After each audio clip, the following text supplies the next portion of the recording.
Good evening and welcome back to the Shadows of Drakenheim. This is the Dungeon Dudes weekly Dungeons & Dragons 5th edition live stream campaign. My name is Monty Martin, running our campaign as Dungeon Master. And I'm Kelly McLaughlin, playing Wilhelm Wolfsbane, the human swashbuckler rogue. And we're joined today with our good friends. Jill Denitis, playing Rudy Whitaker, the shifter Eldritch Knight. And Joe O'Gorman, playing Wrath, the Aasimar Warlock. Thank you for joining us once again. If you are just tuning in for the very first time, welcome. We are the Dungeon Dudes, and Kelly and I post new videos every other Tuesday and every Thursday on our YouTube channel, where we cover everything Dungeons & Dragons, including advice for players and guides for Dungeon Masters. So check that out at youtube.com/Dungeon Dudes. And you can also join us on Tuesday nights when we record the campaign live on Twitch. You can check us out from 6 p.m. to 9 p.m. Eastern Time at twitch.tv/dungeon_dudes. And you can also watch the video episodes of the show on YouTube. We also have it available as a podcast on Apple Podcasts, Google Play, and Spotify. We are also very pleased to announce that Dungeons of Drakkenheim is coming to Kickstarter, and we have a very, very special thing to show you tonight. The cover of the book. Here it is in all its glory. This amazing artwork and the cover for the regular edition of our book. It's going to be on Kickstarter on June 28th when we launch on this. So this is the complete events of Season 1, Dungeons of Drakkenheim, as a 5th edition module that you can run for your very own. Dungeons of Drakkenheim is a bit of a hybrid between an adventure module and a campaign setting. So it will give you and your players everything that you need to run your very own Dungeons of Drakkenheim adventure and decide the fate of Drakenheim for your very own. We have detailed in this basically every location from the original campaign. A few new ones. We've got a bunch of stretch goals planned for all new locations, some of which you might have seen in Untold Tales of Drakenheim. All of our rules for Eldritch Contamination and new magic items crafted out of Delirium, and even a bunch of new spells, and of course, horrifically mutated monsters to kill your players with. Hooray! Hooray all around! Huzzah! And complete dossiers on how to run all 5 factions. So if you want to run a campaign like ours that is caught in the mayhem of a fantasy city destroyed by a mysterious meteor, filled with faction conflict, eldritch horror, and really cool personal stories, because one of the things I think Kelly and I are proudest with is our personal quest system. We actually give you as Dungeon Master and players all the tools that you need to entangle your player characters in the world and setting of Drakenheim just as much as the original heroes Sebastian, Veo, and Paluto were. So you can have a really personal story where your player character could be everything from someone who is haunted by nightmares of the meteor's fall, someone who is looking to prove their connection to the royal throne, or someone looking to solve other mysteries and find long lost loved ones in the ruins. So we give you lots of guidelines of how to do that as well. So that's going to be on Kickstarter. We're going to be on Kickstarter starting on June 20th. We're going to have tons of previews as we go forward, tons of cool stuff showing all the other cool add-ons that we're doing beyond the book as well. And if you follow the link in the video description, you can actually go onto Kickstarter now and follow the campaign. So it hasn't launched yet, but this link, if you click and sign up, it will notify you immediately when the campaign goes live. And there's a reason why you're going to want to do that, because for anyone that backs the project in the first 48 hours that we launch, if you get a physical product, the physical book or anything like that, you will also receive the Drakenheim Golden Guilder, which is a gold coin minted in the city of Drakenheim, featuring the crest of House von Kessel and the mug of the former king of Drakenheim. So a cool extra bonus for any of you that have been following us for a long time, that jump right on in at the beginning of the campaign. That there'll be more details, so follow the links in the description below to find out all about that. With that, though, shall we delve back into the shadows of Drakenheim? Oh yeah.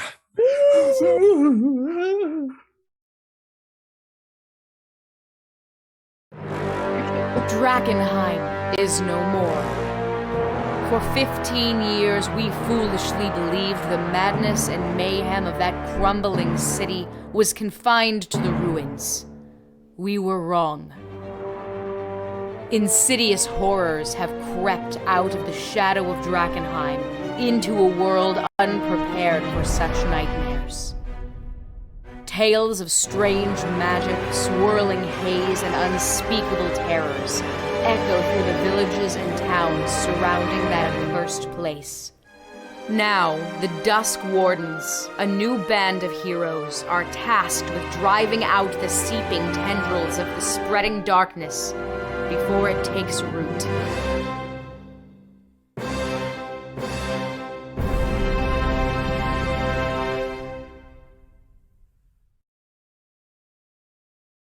Welcome back to the Shadows of Drakenheim. When last we left our heroes, they had just finished up securing control of the Celestial Nexus and taking Valtar Banemoon and River to the strange map room along the coast and cove, where activating it once more, connecting it back to the power of the ancient lighthouse, they were able to see the full extent of where Delirium has seeded itself throughout the realm of Westamar. Setting their sights on several interesting locations, our heroes have noticed that beyond the expected places where Delirium has been bought and traded in the great ports of the continent, a curious concentration of Delirium has found its way into the town of Kesselholm, which lies at the source of the Dran River. This curious placement has arisen the interest of our heroes, who now plan to perhaps travel to Kesselholm and find out where is all this delirium coming from that is in this place that couldn't be explained by the trade and flow of the strange mineral out of Drakkenheim. With that, they are now there. If I recall correctly, there was a little bit of a discussion last time over how you were going to proceed from now your current location, just off the shores of Ashafen, all the way back across, because it is quite a trek. If we just see up on our map here, you guys are way up over here in Ashafen, and traveling over all the way to Drakenheim and then past to Kesselholm is going to be quite a journey. So you could take it on foot, although River has offered some clandestine magical transportation that would take you to Emberwood village just outside Drakenheim. It is up to you which way you would like to travel, though. River has not expressed any need for any more urgency than normal in this circumstance. There's no sort of, unlike in Dransman, there were no sort of pressing rumors. What is actually, River said that she's looking to see if she can get any news from what's happened in Kesselholm recently, but anything about why this delirium would be here is not known right off the top.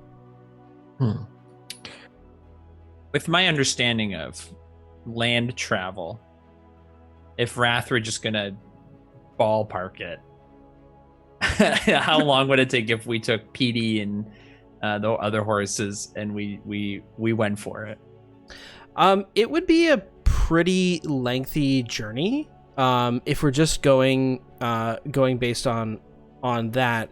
If we start out in Dransman and you go back up. Oh, man. Yeah, it's not like 500 kilometers. Yeah, you're looking at just about 600 kilometers to Altbruke, and then from Altbruke to Drakenheim itself is going to be another 250 kilometers, and then from Drakenheim to Kesselholm is about another 200 kilometers or so. And that's the shortest way, or is that what going through back to Shaftburg, Tierhaven, through the forest, and then It would be roughly equivalent. So Yeah. so you're looking at a journey of a couple weeks. Getting from Emberwood Village to Castleholm on horseback is with like full on speed is still about a journey of at least a week on its own from Emberwood to Castleholm. And so if you're hoofing it all the way, if you recall, like, you know, you're still looking at a journey of several weeks if you go on foot. Or magic. Yeah. So I think I know my vote. Was anybody hoping to make any stops along the way? Is there anywhere important? That, like, Nothing's important in between. We just need to go there. Well, Wrath, I was course. more kind of speaking to Rudy to just It's a forest. It's check in the with way. her. It's a obstacle. You Wrath, know- my family's there. I would, Oh, yes, appreciate yes. maybe seeing them. But of course, I know that time is of the essence. So if we can't do it, we can't do it. But if we were going to go on foot, I would say let's stop back in Tierhaven because it's at least a shortcut across the Ockenwald Forest. What I'm worried about is we said we were going to go the south side of the Kesselwald Forest potentially because Wilhelm, you said you knew the area. Yes. And we were going to kind of sneak up that way a little bit more under the radar. Yeah, and if we do teleport to Emberwood Village, that puts us right in the shadows of Drakenheim. Roll credits. He did it! He did it! Thank you. And I don't know if that's exactly where we want to be right now. I would rather avoid that hole, if at all possible. But the only other path, I mean, if the teleportation option is only to go to Emberwood Village, then it seems odd to then backtrack to go through the Kesselwald Forest when we could just cut up and around. I do know a shortcut through Kesselwald. It should cause the length of time or the distance that it takes to be brought down to about 12 parsecs if we go through the Kesselwald Forest. I mean kilometers, sorry. 12 kilometers through Kesselwald Forest or so to my family's lodge that we had there. We had a little hunting cabin, small, quaint little place that I went to a few times as a child. So you're from the area? Yes, in and around. Well, I mean, You owned property. It seems like I owned- It's Rudy has roots in Tierhaven. You know, if you own property there, you must had some kind of family connection. Well, you know, it's again, Civil War kind of disrupted my entire family, and it ravaged most of Westamar, and there's not much left of what was once anything that you could call my property or my family. It's just gone. well, I mean, is River with us? Right now, where you guys are basically where you want to be is up to you, and who you want to be conferring with is up to you. You've kind of I assume that we've now left from the map and headed back to the tower, and you guys are able to make your plans as you see fit, and you can talk to anyone you wish. So if you do want to make arrangements with River to chat with her again, it's totally up to you. I guess the other thing that we said we were going to do is go back to Transman and talk to the family there that had ties to where Delirium was moving. Yes, that would be the Von Badens, Yeah. which is the ruling family of Dransmond. Can we be teleported from Transmond, or does it have to be from the tower? With permission, and any mage of the Amethyst Academy who knows the key sequence for the teleportation circle hidden under Emberwood Village could take you there. So, strictly speaking, it's River that would be doing that because she knows the sequence, and it's not It's not even something that all members of the academy know. Okay. Like I know a guy who knows. Yeah. I have an in. Are you talking about River? It's River. Correct. Are there any teleportation circles elsewhere other than Emberwood Village? Perhaps it would suit us better. With my vast knowledge of magic, I assume that you could just teleport us to Tierhaven, and then from Tierhaven to perhaps, let's see, like And we Free can Market? stop for bagels in Caspia. This isn't some willy-nilly form of travel. We do not just turn on and off teleport. I'm sorry, as Raph. we see fit. Right, River? I'm sure that it just assumed. I think it's a safe assumption that all wizards do travel willy-nilly. That is precisely how they travel, teleporting here and there and all about. It's a very willy-nilly form of travel. And if you can't teleport to the bagels, can you at least teleport the bagels out? Because I heard Caspia has great bagels. What River can clarify on the notion of the teleportation is that the Amethyst Academy maintains a network of teleportation circles. These are destinations that can be traveled to. And their network of circles are generally associated with the Academy's own strongholds. So where they have them located is also a closely guarded secret. And what you do know, though, is that there is probably almost certainly one in Dransmond. Even though you don't know the sigil sequence, it would not make sense for one to not be there. Generally, the Academy is pretty good at having one in every major city. But major city being the walled cities that are run by dukes, any city like a town or a thorp like Tierhaven or Emberwood Village or any, like the fact that Emberwood Village has a teleportation circle is really only a product of the fact that the one in Drakkenheim is not readily accessible. What are other major cities? Perhaps Geldstad might be a location. I know that they have a little bit bigger population. Is that a location? Wrath River? You don't have to give me details on where or tell me any sort of key sequences, but Geldstad, Luckton, are there any? River can confirm that the Academy does have an outpost in Geldstad and Leuten. So both those places are ones where they could bring you if you wanted to go there. I know that it involves a little bit of backtracking, but if we did go to Geldstad, we're pretty close to Tierhaven and pretty close to hopping up to Free Market, where there is a trail through the Kesselwald forest that can bring us over to Kesselholm. If that's what you would prefer, River replies, we can bring you there. You may not want to linger too long in Geldstad, though, just as a bit of a warning. The only issue with Geldstad and Leuten is that both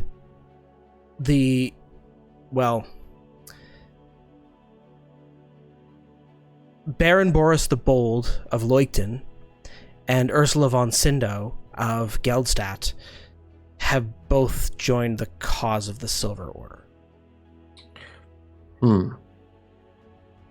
Now, this doesn't mean that we can't use our outposts there, but according to the latest that we've heard about these things, the Silver Order is using Geldstad as a mustering point for their eventual march on Drakenheim.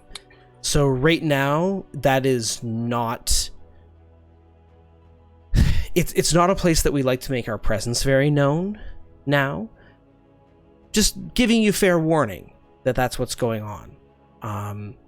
It's, again, not outside the realm of possibility at all. But just be aware that it's not like up here where there's a couple Silver Order knights.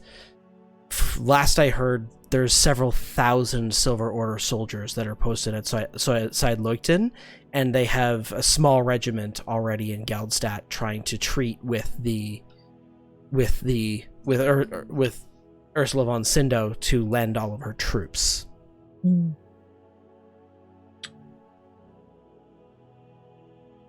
I mean, if it happens to be that I can't get to my family right now and this takes more precedence, then I say we head on over to Emberwood Village. But can I at least, River, send a letter with you to see what they're up to? If you would like me to send a message to them directly, we can use a sending spell to contact them and see how things are going. I think that would be great. I mean, maybe I'll give you a message. We'll go to Dransmond, and then we'll come back and head on over to Emberwood Village. How's that sound to y'all? Yeah, absolutely. All right. So we are going to teleport to Emberwood Village, in which case we probably don't need to take the Kesselwald. We can just go. I'm gonna say we give Drakkenheim a wide berth and head around it, and then up the path over to Kesselholm, and we should be able to get there quickly. And sorry, did we say anything about Altbruke? Altbruke, yes, Altbruke is also possible. The Dran River, can we cross it without passing through Drakkenheim when we arrive in Emberwood Village?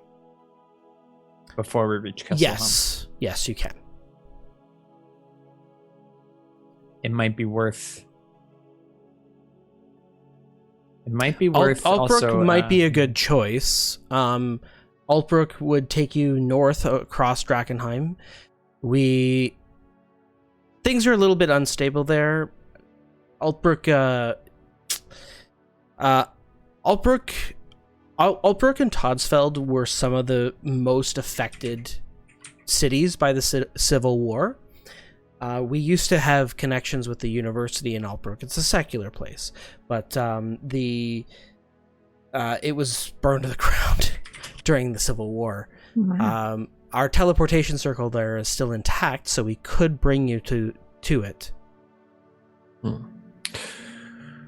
Well, what do you all think?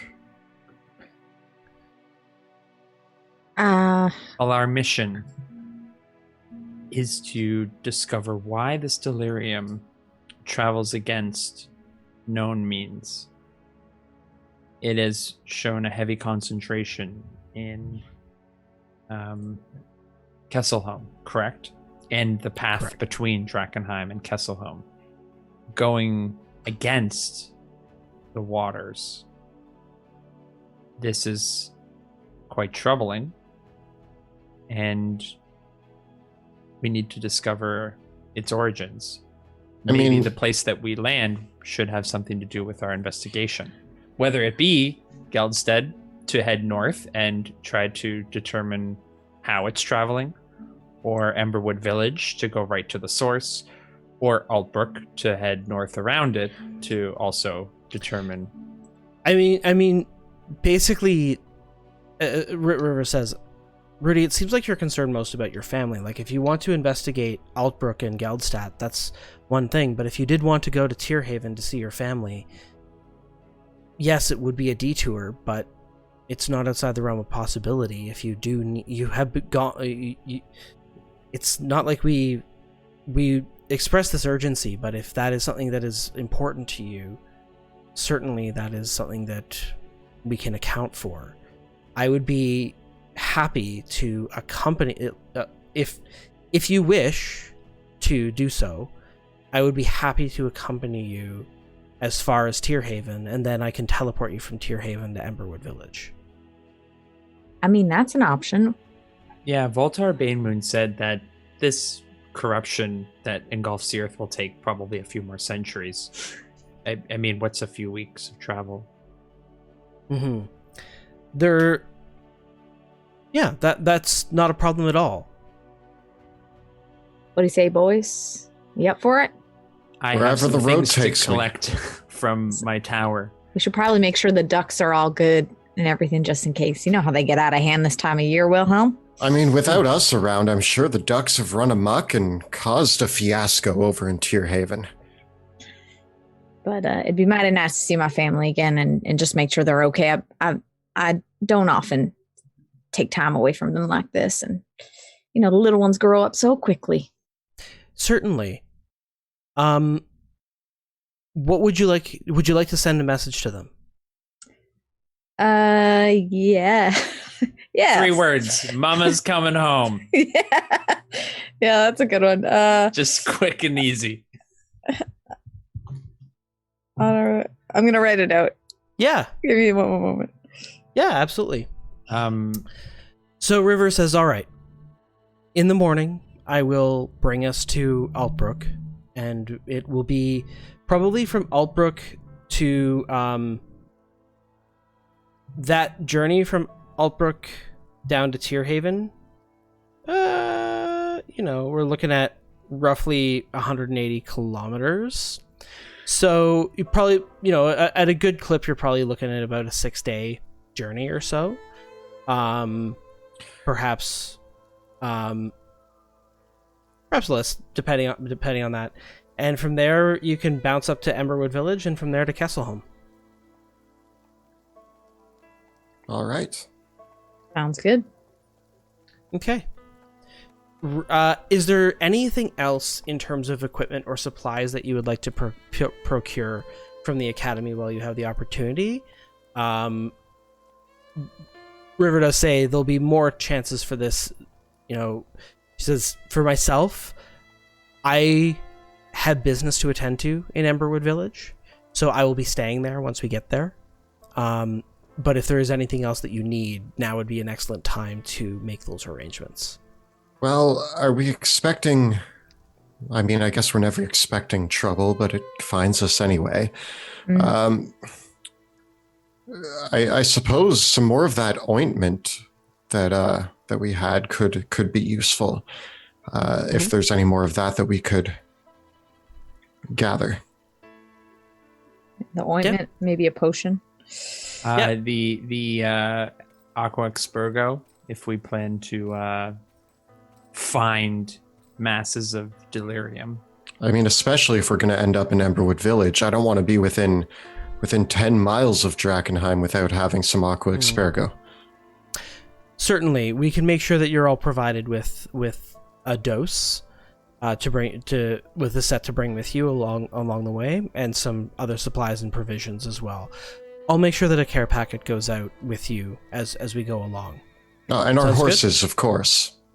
Shall we head back to Dransman, talk to the family there, grab our horses, and come back? See what they know. If you'd like to, if you did want to check out Dransman, that's certainly fine.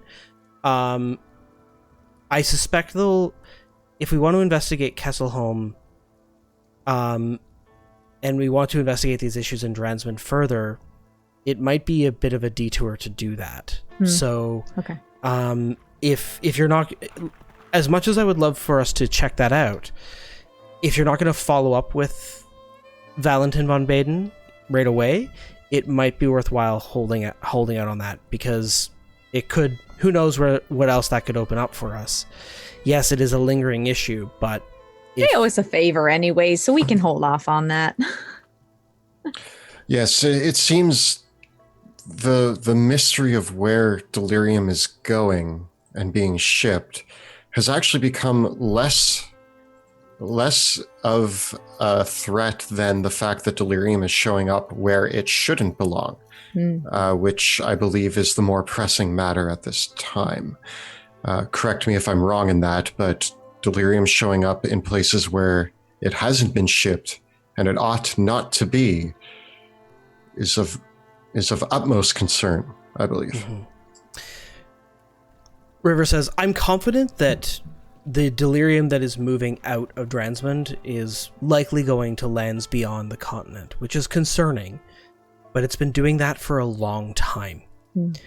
And while that is something that we absolutely will need to follow up on, especially if what Valentin von Baden, especially if what Valtar Banemoon suspects is true, that's been a problem that is long in the brewing. And this issue in Kesselholm is a bit of an aberration. Perhaps if there's one more thing I could request, we were able to focus the lens of that map on Westamar, Illyria, and Caspia. But if delirium is possibly being shipped elsewhere, it might be beneficial that while we're on this trip, we could perhaps use the map to try to scout out beyond and see if there's any other issues. I assure you that we will be doing everything we can and working with Valtar Banemoon to figure out as much as we can about this place while you are on your mission. Good. Do you have people across the seas that you can contact if there are problems? I know that you said there were other non-Amethyst Academy, but other mages guilds. Are they friends? Yeah. I feel reassured, River. Super confident. They can be counted on to keep their discretion, shall we say that? I suppose that's good enough. Yeah, things are different across the seas. The Edicts of Lumen have no power on the other continent, and thus the politics of the far continent, well, nothing bars spellcasters from being in politics in the far continent. Well, sounds interesting. Anything Political else? nightmare. Just chaos. Rudy, do you have your message for your family? Yes. Okay. So I say, on our way back for a visit, hope all is well. Make sure everything is cleaned up. See you soon. Cool. River cast the spell to send that off. And a short moment passes before she gets the ping of a reply. She says, I sent the message to your husband. Yes? This is what came through. Having a bit of a spot with the kids. Few strange things happen around here. Kids having a bit of a fight. Might be good for you to come and help sort things out. Of course, my kids are having a fight. I haven't been around to keep them in line, so... Gosh, I wonder what they're fighting about. Probably who's got to do the chores in the morning, but... Boys better head back and I'll straighten them up and make sure everything's going, but, you know... How many children do you have, Rudy? I have 10 children. That seems like a handful. They are. A couple sets of twins, a couple sets of triplets, and all around different ages. And some of them are in different points in their life. Others are just getting to that rebellion stage. So who knows what they've been doing while I've been gone. I'm normally the one to keep an eye on all of them, keep them going, straighten their work and helping each other out and really connecting with the community. But you never know when Mama's gone. Who knows what the mass will do, right? I do have to say that having been away from home, and I do call Tierhaven home now, being away from home for so long, it warms my heart to know that our next great adventure is going back to sorting out the chores at the old Whitaker place. Of course, if that doesn't keep going, then the whole place falls apart, and you know. Oh, I know. So I'm sorry for the detour, boys, but I think we better go and sort it out. I'm excited to see the old chimneys of that farmhouse again. I am so distracted by your bagel theory. I have been so enamored in trying to reach Bruce, but now I figure, why not bring Bruce to me? Fascinating. And Rith walks off and he's just like pondering to himself. Oh, I thought he was going to say that he really wanted a bagel, but... Very I mean, well. I could use a bagel. I hope he figures out a way to bring them because they're delicious.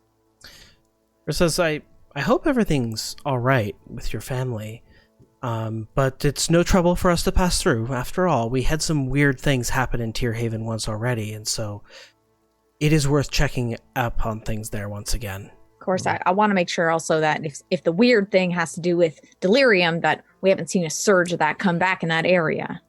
Yes. My hope is that we solve the delirium issue and weird things just means standard weird, like ducks, not scary weird, like Exactly. missing farm families. Brains And- coming out of people after Yeah. you decapitate them. Yeah. And I mean, for the most part, he can handle them. So if he's saying something's up, it's probably something pretty big if the kids are fighting. So I'd feel much better being able to check in on them myself. But they know I'm coming. Very well. I go with you. We'll go.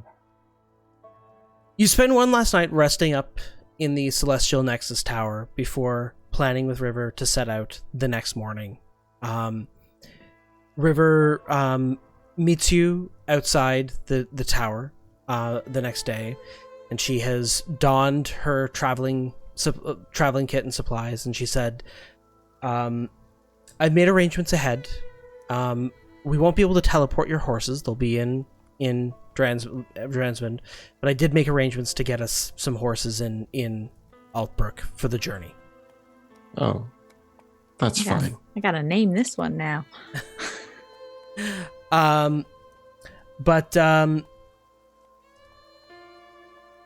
And so River says, just a moment, I've only done this a handful of times, this spell, so it's a bit of practice. It's not a good way to start before you just cast a spell, but... Well, have you ever teleported this far before? I don't know if have I ever teleported before? I don't think so. I guess in very short distances when Wrath explodes me to a place a few feet away, but that usually gives me a little bit of the butterflies in the tummy, so to speak. Are you prone to motion sickness? Yes. Are you nursing by any chance? Or none of you are pregnant or anything like that? Not that I'm aware of. I'm past those days, honey. And none of you are taking any herbs or other medicines for any sort of chronic conditions that might cause short-term mental disorientation? No. No, just, a bit of salve on my knee every once in a while when it gets a bit achy, but that hopefully doesn't affect this. And just so that I'm absolutely certain, none of you suspect that you might actually have come from another dimension. As a kid, I had these wild ideas that... No. No. Probably All right. not. We all look at Wrath. And I look at Bruce. and just before we begin, how much metal... There's no metal inside your body, is there? I don't think so. I'm Very just good. taking account of all my wounds from the war. I'm like, no. I'm sure. Any, I'm sure it's all leftover come out. blades or shrapnel. in you? We just want to avoid any chance of a teleportation mishap. These days, long-distance teleportation has been somewhat interfered by the presence of delirium, and so we would hate, if there was like a stray piece of metal somewhere in your body, it's possible that when you rematerialize on the other side of the portal, that it could be repositioned elsewhere in your body, and we would hate to end up inside your heart. That would be very unfortunate if that happened. Acknowledged. Very good, very good. River pulls out a small pouch of delirium dust, and with a gloved hand, she sprinkles it in a circle. Incanting several words, the delirium dust sweeps up into the air into a short whirlwind before spinning around into a flat planar circle before you that bursts open into this almost this plane in reality, a circular opening that on the other side you see the sun rising over another town. She says, "It doesn't stay open very long, so please go." You've made me nervous. I walk right through. All right. I also go. Rule number 98, no matter, and then I walk through. We're already past you. Okay. Can't hear you. Each of you can roll a d6. Oh, gosh. 3. 6. 1. Wilhelm, do you have a gold tooth? Yep. So when you come out the other side of the teleporter, your gold tooth, you kind of cough up your gold tooth as it appeared in your stomach. Oh, no. Oh, no. Right. I asked you if you had metal in your body, and you said no. River, you were as aware of this tooth as I was. I forgot. It's new. I'm getting used to it. That probably could have gone worse. I'm glad it didn't. I'm like checking my body. Am I bleeding from anywhere? Yeah, it could have gone up. Maybe your tooth? Check your tooth. Is it bleeding? A little. Next time we do that, Yes. take the tooth out first. Right. No matter the situation, never lose your cool. Handled it like a champ, I did. And you have this like big missing tooth. Yeah, big Gap. big. Now, around you, you're standing within the crumbled ruins of a great university. The room that you were in perhaps once was a hall of some kind, but all that stands here now is a staircase leading up to an archway that used to have doors on it, obviously. But instead here is you can see that there is a dais that you are now standing on that is ringed in arcane runes, and flanking either side of it are 2 large cross-armed guardians that look rather similar to the guardian that accompanies River, but are much larger.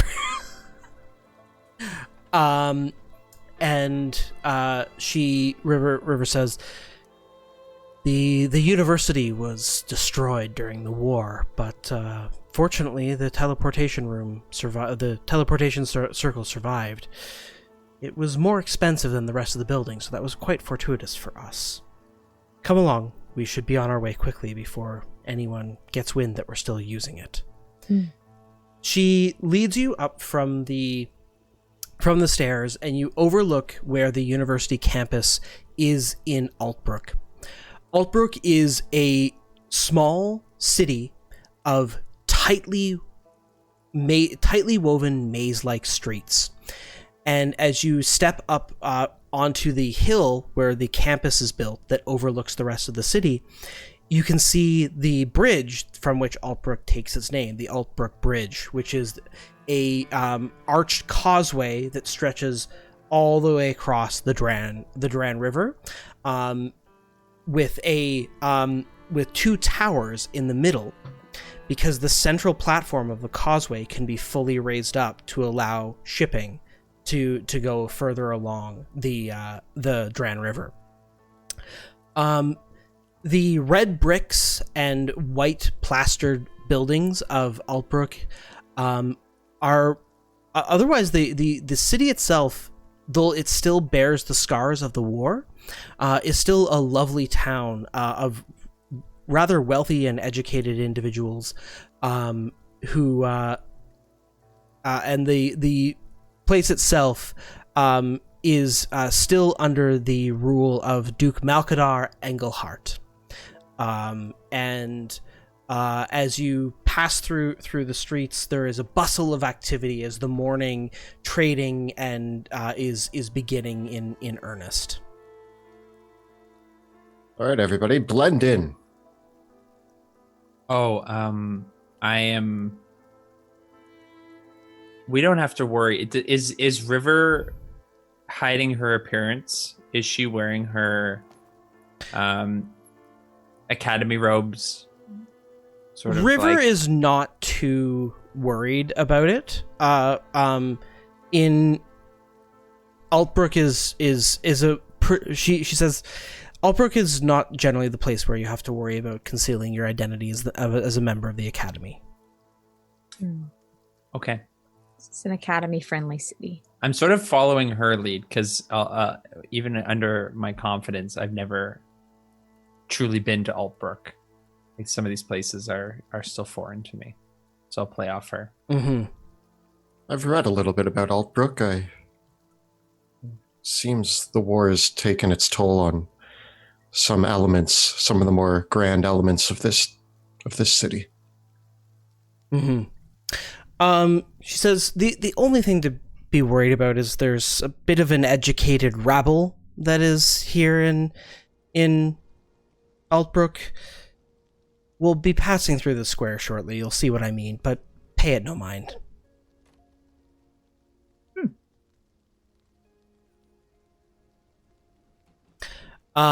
She leads you through the streets down towards the market square of Altbruke, which extends right from the bridge. So Altbruke itself is entirely fans out like a circle from the bridge itself, where there's a great forum essentially that the bridge connects to.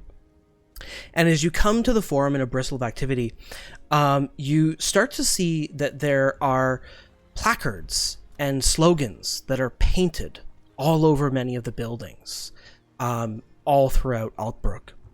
And there is a resounding theme behind many of them, that words are painted in many places, and one quite prominently shakes out that just says "Freedom now for Westamar."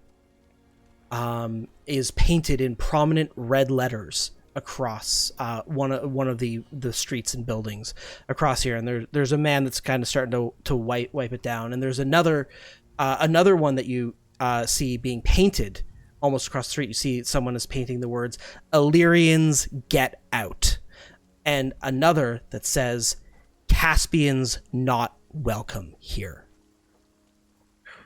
Wow. Seems Altbruke has taken a stance against the other locations around us. Maybe a little more harsh than I'm used to. I know that we have no love for Illyrian military marching into our lands, but to go against the entire people, is there a reason for this, River? She says, "You'll see as you come around the corner to the square." She says, I've heard about these. There's demonstrations here every morning." And she points out, and you can see that there is a large gathering of people that are in the square. And several are gathered up upon what was probably once a gallows platform that has been taken down. And upon the stage are several people that are garbed in light green cloaks, and they are speaking from the platform. One of them, a younger looking woman, speaks out, and she says, "Should we surrender our nation to a band of deserters led by a turncoat traitor? A cabal of mages looking down on us from their grand tower?" And then another man beside her speaks up. "No!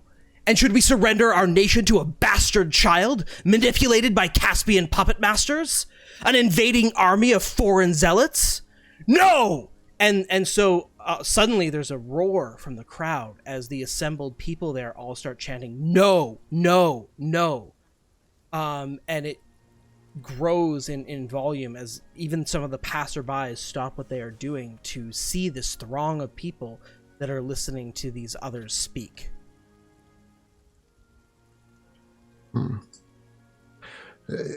You're sure that the Academy is welcome here? Yes? I mean, Haven't had any problems here before, River says, drawing up her hood. Might want to be careful. It sounds like they're maybe a little bit more radical than the last time you were here. Certainly a bit more rowdy than what I remember. Altbruke has always been a place where fanciful ideas like democracy have been discussed. Don't worry about it. They're just students. Democracy. Like that would ever work. When will the people learn? Right? Fools. Yelling in the streets. This would not happen. I mean, I'm not totally against what they're saying about invading forces, but to get out there and yell about it in the streets, there's much better ways to deal with your problems than to ride this way, Now, sometimes yelling in the street can bring forth change, and the question is whether this change is going to be good for Westermar or bad, and whether these people are going to resort to violence or not, because violence should only be used in extreme situations, I think. And Of course. but voices do need to be heard, and I do agree that yelling about the Illyrians' presence here is not the worst thing, but as long as it doesn't boil over into us kicking all Illyrians out, there are many who have moved here from Illyria. They have a right to be here. It's interesting. It's been a while since I've seen Altbruke or read about it, but it seems different than I anticipated. Altbruke was, River says, there was some pretty brutal battles fought here during the war, so it's always been an interesting town. Shall we continue, though? Yes. Keep close. This is none of our business, frankly. All right. You cross the bridge through to the other side, where rather than the stone and cobblestone narrow streets of Altbruke proper, spread out now into farmsteads, mills, and orchards, before passing through by the end of the day to the edge of the Ochtenwald. From here, it will be a journey of probably about 4 to 6 days as you travel down to Tierhaven. Again, there's not much in the way of settlements along this road, this small road. There's a few farmsteads and a few people, and Rudy, you know that along the way there's a couple old families that you can probably find a safe haven to stay with for the night, in their barn or in someone's hovel-like home, and make the journey in relatively good time. A cousin or two along the way. Whitakers are spread out all around this area. You always find a friendly face here in the Ochtenwald Forest. But it is on a few days into your travel, River stops for a moment, as if she's received a message from a sending spell. You notice her stop. She listens to it intently. She nods, and you hear her mouth move in reply. But she doesn't need to speak the words out loud to reply. And River stops and says, there's a few colleagues of mine actually are in the area. They said that they wouldn't mind to meet us in Tierhaven. Don't really see much Academy folks other than, Wrath around this area. Yeah, I thought Tierhaven was where you sent Academy members who you wanted to kind of tuck out of the way. Well, until they prove that I think it's the opposite. I think they send the prodigies there What to deal with ducks? Come, Bruce. They must have known it was gonna get busy for you, Wrath. Of course, that's why they sent you there. They have Tierhaven is the intention. next Altbruke, and it will thrive and flourish. And I will be the academy mage that helped cement that. When we adjourn this council of mages, it will be amongst my tower and amongst my things I should get home and clean. No, it's nothing bad. It's honestly, it's two colleagues of mine. I've known them a few times. It's Wrath. It was Luna and Corvus. They just are doing their usual work in the area and thought they would say hi. That's all. Well, The excited- Council of Mages will be present in Tierhaven. seems exciting for our small town. Yeah, I mean, we'll have to cook them up something good when we get there. Yeah, River says, smiling awkwardly. Show them around. All right. Anybody else get a weird feeling about this? I'm not too sure. I think you're on the same track. All as I right. am. That something's fishy. Let's just keep our heads about us. All right. You too, Wrath. As after a few more days of travel, you stop for the night in a rather familiar farmhouse, because Rudy, as Rudy knows, this is actually just only a few days north of Tierhaven. Rudy, are actually the small little thorp where your children Ari and Lucius have made their homes. So this is actually your first stop along the way of seeing your family, because these are the two that actually moved away from Tierhaven. From Tierhaven. Yeah. Yeah. They moved like a day away. That's, actually, that, pretty normal for yeah. that is actually like, I live 3 hours from my family, so who am I to say anything? Pretty normal actually for people. Yeah. So Rudy, why don't you tell us about where so I imagine that these are some farmsteads that are just in the Ochtenwald forest. These are your two eldest sons, correct? Yeah, my boys. So- and I whip out the wallet and I'm like, these are my two eldest boys. This is Ari and Lacus, and they're such strong boys, raising their families. So proud of them. The two of them actually went into business together and have been business partners for many years now. What do they do?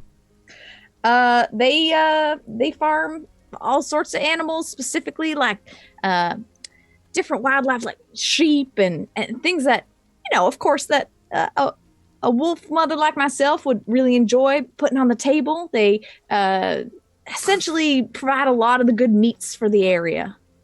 Yeah, so they've got a good farmstead with a big flock. They both work as shepherds, and so they keep lots of livestock. Pardon me. And so as you come up on the little thorp where they live, it's a little crossroads that doesn't even have a name.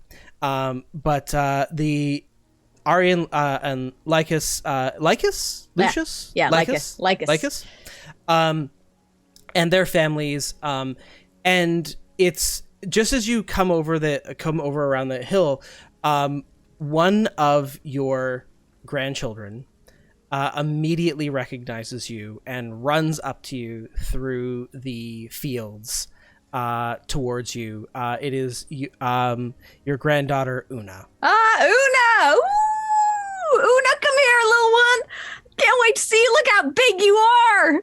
Get over here. And I scoop her up in a big hug and I twist her around and I say, gosh, when I left, you were like this. And I put my hand really low to the ground. And look how much you sprouted up, you little one. She's like, I'm 4 now. 4.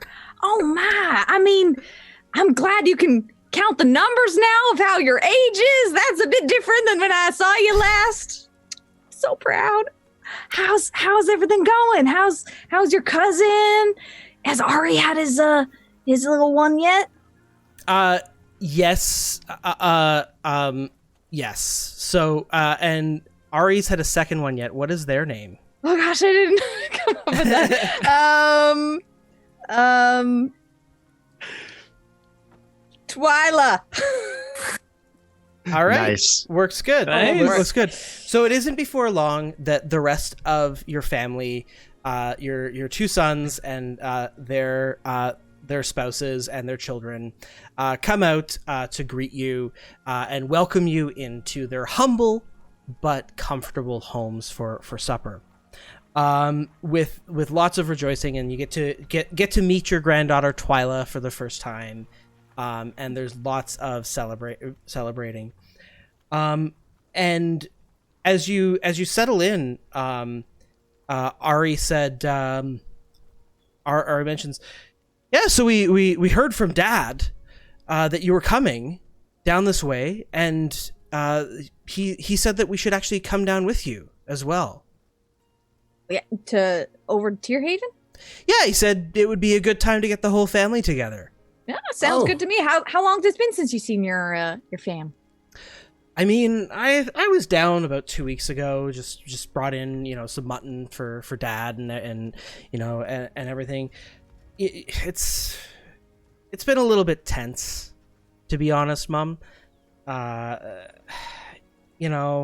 I heard a message about some of that, and I don't know who it is. There's so many. Bickering happens all the time, but for them to send a message to my companion here about it, it's mighty strange to me. All right, what is going on? Well, there's been I don't really know. Look at. Part of the reason why I moved away from Tierhaven, Mom, was that I couldn't stand the gossip. Right? Like, especially that Danforth little guy. Just Of course. like Old Danforth? like I mean, I did my best little. to try to deal with him, but I get what you're saying. Well, Danforth is just a bag of hot air. You don't really need to worry about him, but I understand wanting to not be in the way of his hot air as often. look at and I don't want to. He said, and it's not long before as the night settles out that Lycus joins the conversation. He says, "Look at Ma. I don't want to point the finger of blame at anybody here, but you going off on adventures again has kind of set off everybody else, and."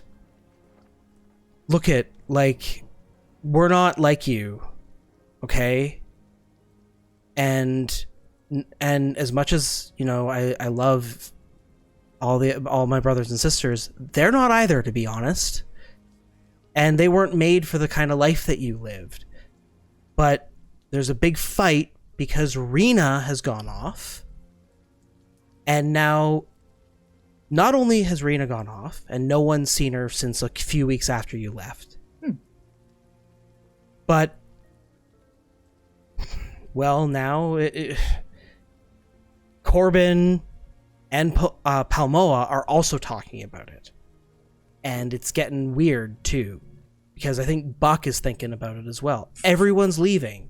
And they're not talking about just us, leaving a days away. I heard a rumor that Rena was going to Drakkenheim. Why? Rena's a fiery spirit, but she better know better than to go to a place like that. Well, there were a few other people in town that did it. They died, but they did. That's precisely why you don't go to Drakenheim. People who go to Drakenheim die. It's Yeah, but you know what? For the ones, look, with respect, Mr. Wolfsbane, our younger siblings, they grew up after Mom came back from the war. They didn't really know how hard things were. And so they hear about all the money that people make, that they get to see this big old wide world. And they get their head full of it. Well, the world out there is scary, and they didn't have to grow up through the war. I mean, I've lived in the farmhouse for 8 years. I'd like to think that I know some of those kids pretty well, and I thought Rudy did a good job of explaining how dangerous the world was. I thought that, I mean, we have stories to tell. We're on adventures now, and I'm telling you, they're not fun. We're doing this to protect the families like Rudy's. I mean, keep in mind, Wilhelm, how much did I really tell my kids about what I went through in the war? I try to impart and I tell them that it's dangerous, but I didn't tell them why. And maybe that's a failing of mine not to impart and share that piece of what I've been doing. I may be an adventurer, but there's a reason I came and settled down in Tierhaven, because it's dangerous. Ari turns to Linus and says, Linus, give Mom a break. Look you already know how difficult it is to control Una sometimes. This is part of having kids, right? And I mean, I thought leaving Tierhaven that y'all are grown up. Y'all are adults. Even the youngest ones, 18 years old, they should be able to make their own decisions, but I thought they'd at least make smart decisions and not go somewhere that's infested with, delirium. I mean, that is exactly what we're doing, so... I mean, that's different. These are our decisions that we're making. I hope my kids will make better decisions than I am, and I'm trying to clean up this, and I kind of go off on a rant. Like, I'm clearing up this place so that way they don't have to deal with this delirium, but of course they're going to go right to it. Gosh darn, of course. I mean, look where they come from. They have my spirit. I put a hand on Rudy's shoulder, and I'm just like, I think the problem might be that they are more like you than we think they are. And maybe that's the case, but I just hope I prepared him enough to deal with this world like this. Look at us. We barely get out of this alive. Oh, I know. Look, I there a lot's happened, Mom. I'm sure we can talk this all out, but maybe just want to talk some sense into them. I think I can talk some sense to them. If they're thinking about going, listen, I can't stop them. I may be their mother. I may want to protect them, but I can't stop them. They just better be making an informed decision about where they're going and what they're doing. And if not, I may have to come up and really give them the gritty of what's going on out there. Rudy, if you'd like, I can use magic to stop them. I have many spells at my disposal that can warp and change their minds. I mean, I respect my children and their decisions enough not to use that, but we'll keep it in the back pocket just in case. Yeah. Just don't tell them. Yeah, just you say the word. Well, I mean, about that, I did tell the kids that you might show them something fun. Of course, anytime I come. Or are you talking about Wrath? Wrath could probably do something more interesting than me. I mean, I do magic, but I can do something fun. Oh. Well, look we got to put the kids to bed soon. Says Lycus. But if you want to show them a trick before they go to bed, that'll be fine. All right, Wrath. Story time. We're going to tell them a real good story. Nothing about what we've done, but maybe something, imaginary that's not so scary. And if I use prestidigitation, do you have something that you can really bring it to life? I think so. Like maybe change your appearance to as we're telling the story to different characters, yeah? Yes. All right. And I want to take off my glove and behind my hand and have my hand start to crawl away. And the hope is that during the climax of the story, we can you can grab one of the kids' shoulders. It's not your whole hand though, isn't it? Just your fingertips? Yeah, but it takes the glove with it. Okay. They're only 4 and 3 years old. Remember, we don't want to scar them for life. Okay. Do they want to see under my eye patch? No. Even I don't want to see under that. Oh, I thought it might be fun for actually, kids. I'm apparently not that great. So what? So they gather the grandkids around, and they say, "Come on, kids, they're going to show you a trick." I sit with the grandkids as well. I'm excited too. The fire crackles. As the fire crackles and we're starting to like tell a story about how we saved the ducks in Tierhaven, I like use prestidigitation to like bring the fire up, and like snuff it out, and like the candles, like light these lighting effects with prestidigitation as I'm going, and then I look at Wrath to be like, "All right, your turn." And can I shape my face into a duck bill? Sure, I'll allow it for this purpose.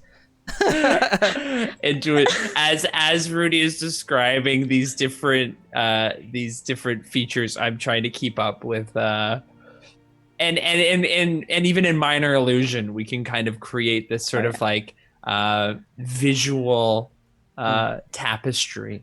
I imagine that the story we tell is the way bigger than ducks. Untold Tales. Yeah. Like we embellish it a little bit. It's a little bit.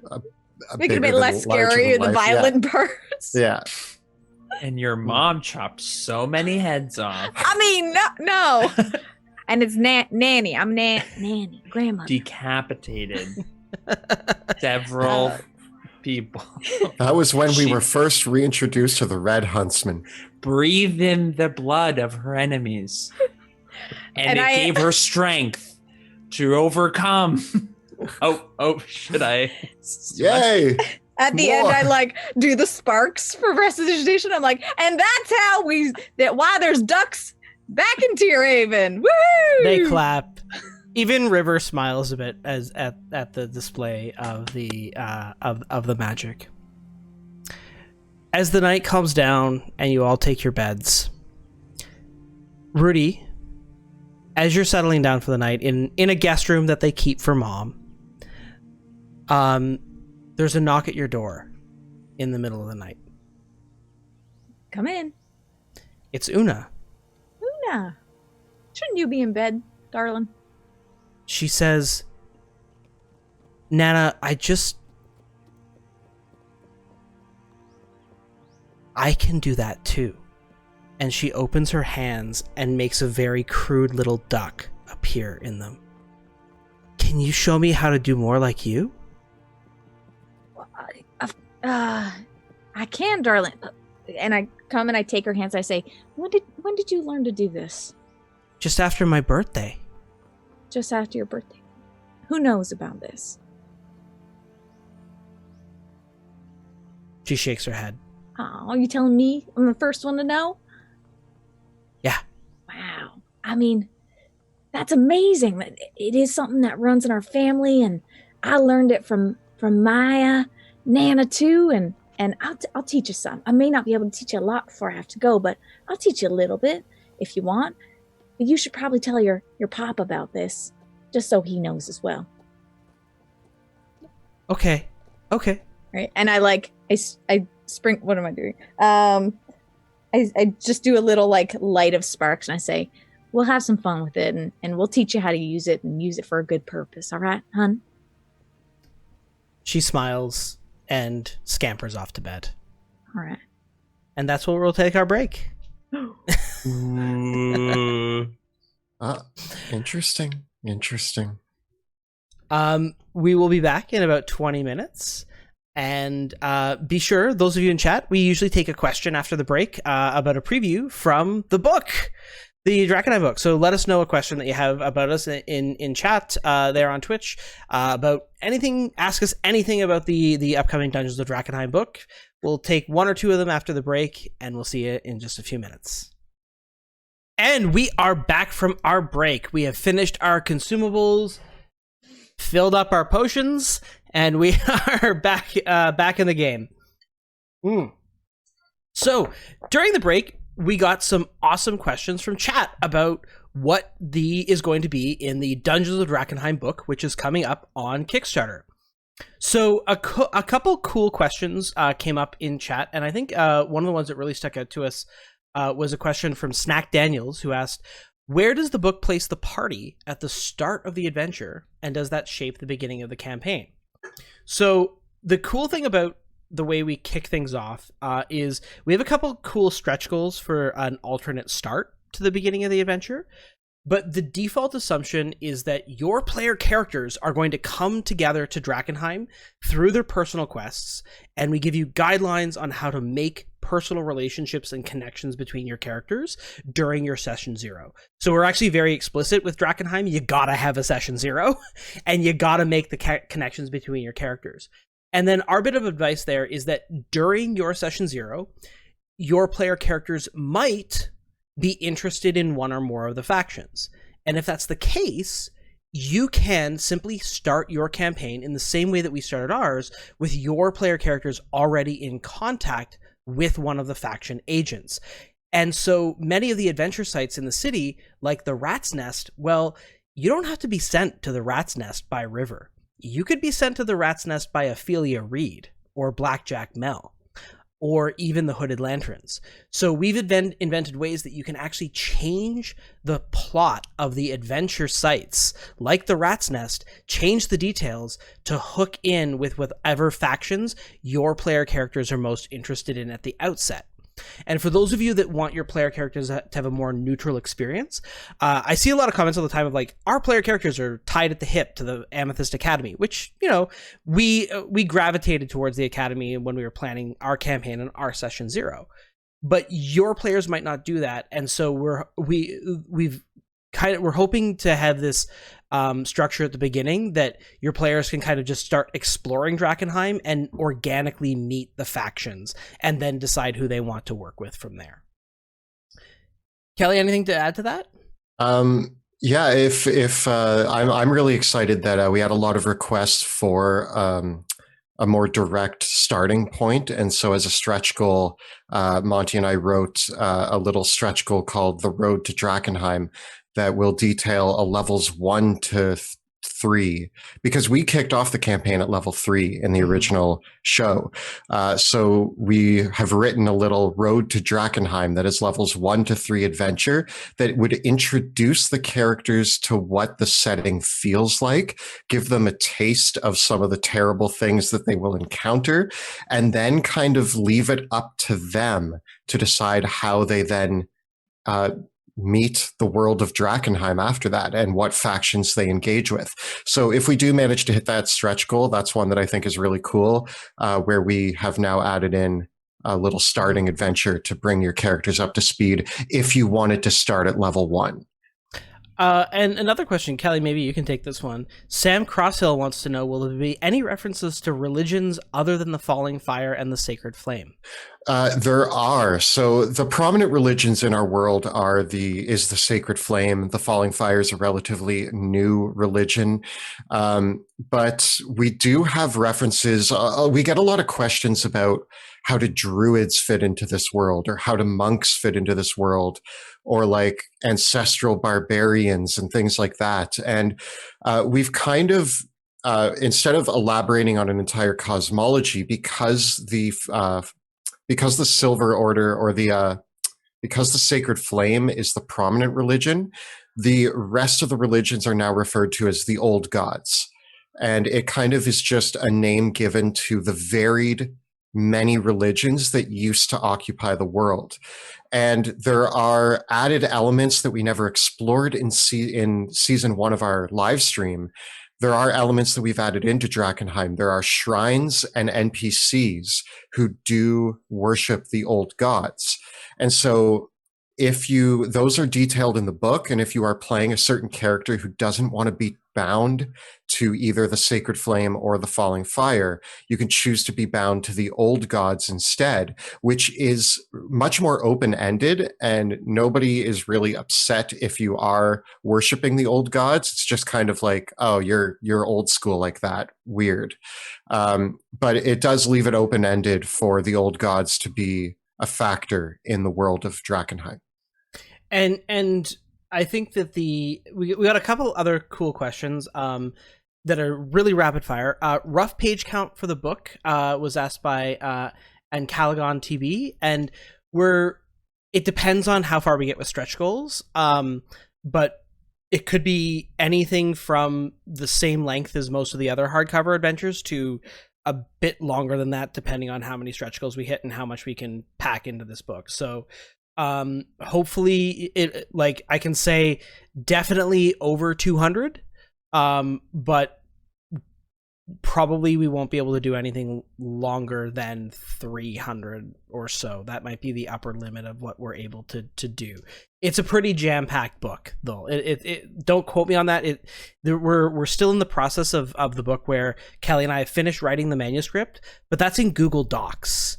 And so, like, Google Docs in Arial 11-point font is not what goes into a D&D book. So it remains to be seen. Like, we got some of the first samples of the layout, and a section of the book that was 4 pages in Google Doc is only 2 pages in formatted for the book. So it depends. So people are asking about things like maps and miniatures as well. And all I can say is that if you're hoping for maps and miniatures, you are going to be very happy. That's all I can say there. Yeah. What an elusive answer. What could it mean? We'll find out. TBD. Be part of that first 48 hours. Yeah, get your coin. Yeah. So yeah, be sure as well, follow the links. They're right down below. The pre-launch page for the Kickstarter is now live on Kickstarter. So if you haven't got an account on Kickstarter or anything like that, you can sign up now and you will be notified immediately when the campaign goes on live, so that there is the Drakkenheim Golden Gilder, which will be a kind of fun coin-like thing that has the visage of the King of Drakkenheim and the crest of the Von Kessels as a collector's item for anyone that backs in the first 48 hours. Nice. Cool. So yeah, definitely check that on out. And with that, though, let's return to some D&D. Yeah? Yeah. Yeah. So after a evening in the homes of Rudy's 2 eldest sons, everyone packs up and in the morning makes the trek towards Tierhaven, which is now only about a day's travel away. So you'll probably arrive later on in the evening. And the interesting thing about this is that it is, had you gone on your own on horseback, you probably could have made the travel from their Thorpe to Tierhaven in about half a day. But they're bringing the kids, they're bringing the wagon, they're bringing some sheep, they're bringing some food, so it's much slower going with the whole fam in tow, right? Like, it's the difference of, when you pack when you're just, cruising down the highway in a sports car versus when you're driving the grocery getter. So I also didn't have a great sleep last night because I had to bunk with Wrath, and it was not my favorite. I continued the tales of the ducks. You literally talked all night. I was there, Wrath. You don't need to tell me the stories in your sleep. Do you sleep with your eyes open? Soon. At one point during the travels, though, Wrath, Duke, one of Rudy's grandchildren, comes up to you and says, "Can I pet your cat?" You may pet him. But if he is displeased, your hand will be teleported to an alternate dimension where even the most powerful wizards will... Oh, you're walking away. Oh, you can... He starts just petting the cat. Bruce is pleased. Yeah. And as you... as the day begins to wind down, you arrive once more in Tierhaven. The sleepy town of Tierhaven is already starting to close up shop for the day. You pass by, as you do the road into Tierhaven, the ominous Hendrix farm where this whole adventure began. And as you come up around to the Whitaker house, and the whole family gathers out, and there is a massive greeting as the matriarch of the Whitaker family makes her appearance back in Tierhaven. And in fact, many of the other locals including Danforth Little and several of the pub owners are excited to see Rudy back in town. Only Rudy, though. It's great to see everyone. Thank y'all for coming, and let's get some grub on the table. Yeah. So there's much food and much so much merriment as everyone, as you know, the eldest boys bring some great food. It gets cooked up in a fire pit, and a big family meal is served all around. It is partway through this meal that the two other mages of the Amethyst Academy show up, and River asks if they can join the meal. Of course. I mean, they're welcome. This is an academy town. We have good relations with the academy, so of course, sit. Welcome. It's my family. The rowdy bunch, especially the loud ones in the back. Yeah. Hey.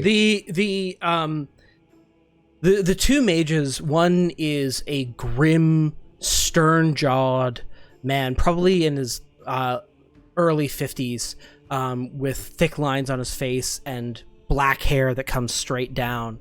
And the other is a rather jovial gnome who immediately sees your children and begins showing them illusions.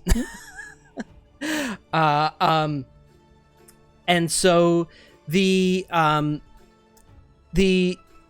as there's a lot of happiness in the air to begin with, but Rudy, what you do notice though immediately and off the bat is that Rena, Buck, and Paloma are not here, and Corbin he says hello to you, gives you a hug, and pretty much says nothing and barely eats anything all night.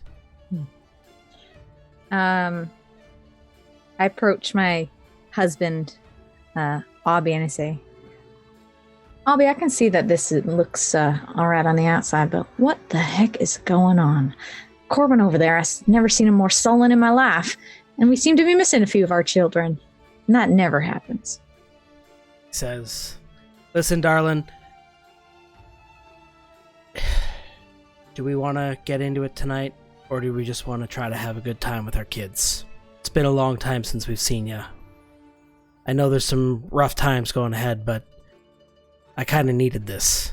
All right. I mean, let's leave it for tonight, but maybe early in the morning we can have a discussion, because something's not right. And, you know, this is not the feeling and the vibe that I left going on this adventure. I know. Our kids are growing up. They are. They're all adults now, and they're all going to make their own decisions. And if they want to come home for dinner, and if they don't want to come home for dinner, what can we say to them? I mean, you're right. I mean, there's lots we can say. Whether it'll change their minds is totally up to them. They are strong-headed. I wonder where they get that from. I stare at him like I think it's him, but it's actually me. Oh. All right. Let's have a good night, shall we? All right. And I send fireworks off using prestidigitation from my fingers. Woo! Party. Who wants to hear some stories about ducks? Come here. There are ducks also served with dinner.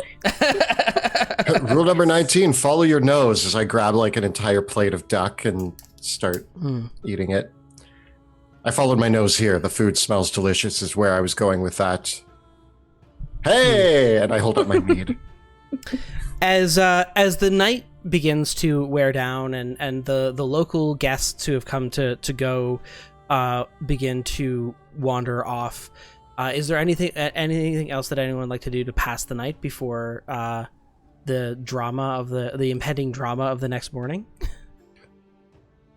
I'm catching up with the Academy wizards, sort of tagging along. I even living in this town, I don't know too many of the people, so I try to keep, I kind of follow along, like, yes, I'm a wizard too.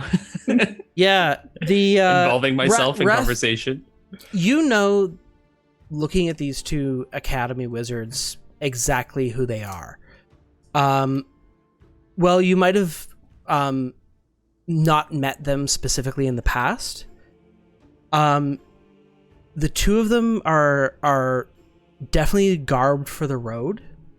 And these folk, they have very formal academy robes that they're wearing. These two are almost certainly academy collectors.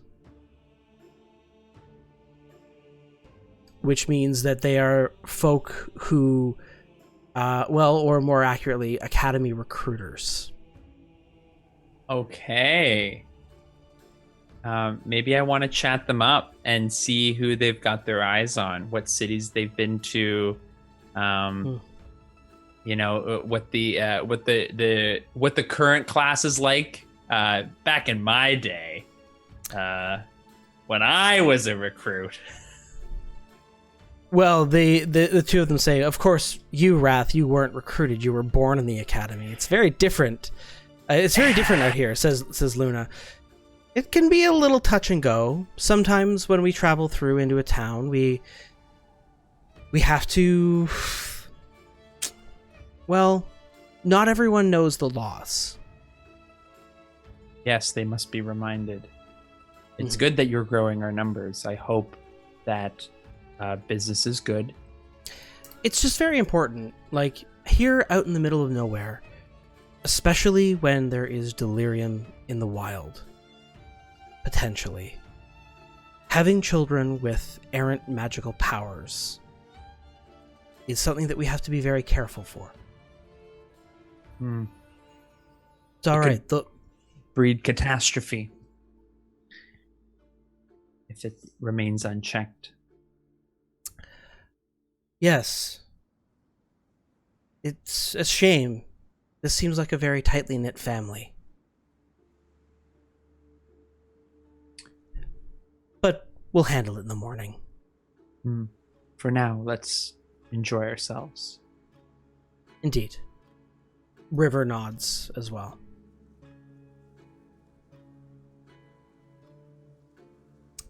In the morning, the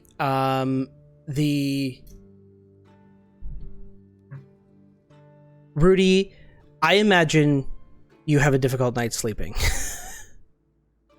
Yeah. Obby has perhaps 1 pint too many and sleeps like a log. All the snoring. But the next day, as he wakes up, he says, "All right, I'll give you the details on it. It's been a bit of a mess. You saw that, you know, Buck wasn't here, Rena wasn't here, Paloma wasn't here, Corbin's been acting in a fuss. It's been a bit of a mess. You know? I mean, again, we always knew they were strong-willed, but why is it a mess? What all of a sudden caused them to not be here? They wouldn't miss something like this. They never leave the area." Well, you know, it all started because Buck's buddy got killed by that thing 2 months ago. And Buck was spending longer and longer times in the forest on hunts while you were gone, and he just came up to me one day and he said that he was done being around here. It was too hard for him. Because of his friend and his memories. Of course, I could see that being hard on anyone, but just to pick up and leave your family? Well, he was close, that boy. So I guess he's got to figure some things out. I don't know, and it was around that time that I heard that Rena, who was already picked up and moved out on her own, well, I got word that she met a couple friends that all decided that they got heirs to become adventurers. Adventures from where? What kind of friends are they? Well, she's been far flung. She traveled a while, so she came back through and heard that you'd gone out on adventures of your own, and I guess that she thought she admires you a lot, Rudy, and I think she wants to be like her mom. I mean, I understand I was her age and I wanted to go see the world as well, but the world is a different place these days. Like delirium is everywhere. You never know. Some of the things, I haven't told you what we've seen, and I don't think I could ever. It'll give you nightmares for years on end to know what we've seen and what we dealt with, and I don't want that for her. I want her to feel safe and have a place that she can call home. Not be off wandering around in the wilds, potentially getting herself into trouble. I know, but it don't stop there, because of course, in the midst of all this, Palmo has been spending a lot of time with Flamekeeper Katrin. And Flamekeeper Katrin's been following what that Lucretia Matthias person's been saying. Oh, no. And there's a bunch of the young uns around town that they're also talking about going to Drakkenheim and doing this whole pilgrimage thing. So Pamoa's got it in her mind that she's going to go with the rest of her friends and do this thing too. She even said that I should go too, and I said, I'm not going. But I told her if she was going to bring it up at dinner that she was not to come. So of course she didn't come. I mean, sounds like she's quite taken with this version of a religion around that's spreading in Westamar. But I mean, she's such a soft soul. I never thought she'd. Beats me. Now, what about Corbin? What's going on? I see him moody. He just said hi to me and just went around. He's normally not. I mean, he's the moodiest one of the bunch, but not quite that moody, Well, I think he's just being Corbin. I just haven't been able to get 2 words out of him in 2 months. That's all. He works hard. He helps out around. He's all doing fine. He just isn't talking. Oh, maybe I have some words with him so he doesn't go some crazy adventure off too without at least being prepared for what he has coming out. And you know what? Of course, I haven't talked much about the war and what I did there and what I saw. And that's just a fraction of the dangers that are out there. But I should have told them at least to prepare them and they can make an informed decision about what they're getting into. But I think maybe we've sheltered them a bit too much. A bunch of them think that you're some kind of war hero. I'm anything but. Yeah, but you're still their hero. And they don't want to... I don't know if they're ready to know. But maybe you gotta talk some sense into some of them. Just about something. They hear about you getting all involved with wizards and stuff like that, and hearing all these things that you've been up to, and it inspires them, They want to... And then they see me, who's just working here in town, and they think it's a humdrum life with humdrum dad. You do so much here for them to build this life, to have this home for them. I'm the one putting that in danger by going off, by potentially robbing them of having a mother and a grandmother, because I feel there's something mighty out there that needs to be done about what's going on all over Westamar. But listen, we got lucky. True. The fact of it is that with all that you got involved in, it could have been worse. Right? Some of our kids, you went so they wouldn't have to go. Looks like that's reasons out the door now. And I'll tell you, it's and that doesn't occur to Ari and Lacus. They think they're so above, but they don't know. They don't know how close they were to getting drafted when that whole war started. They were old enough. They could have gone. They could carry an axe. Of course. But you went, so they didn't have to go. And I did my duty for the job of 3 of us to make sure that they didn't. I don't know. I mean, they are grown. They can make their own decisions. All I hope is that they're informed. And maybe I need to do that. You know what? Maybe you say that they don't need to know. I think they need to know exactly what I've done, exactly what I've been through in order to keep them safe. So that way, if they know and they want to make that decision, there's nothing we can do about it. They're headstrong. So is the rest of our family. They'll make their decisions. But if they don't know what they're getting into, that's my biggest fear, is that they'll realize too late that maybe they should have stayed home.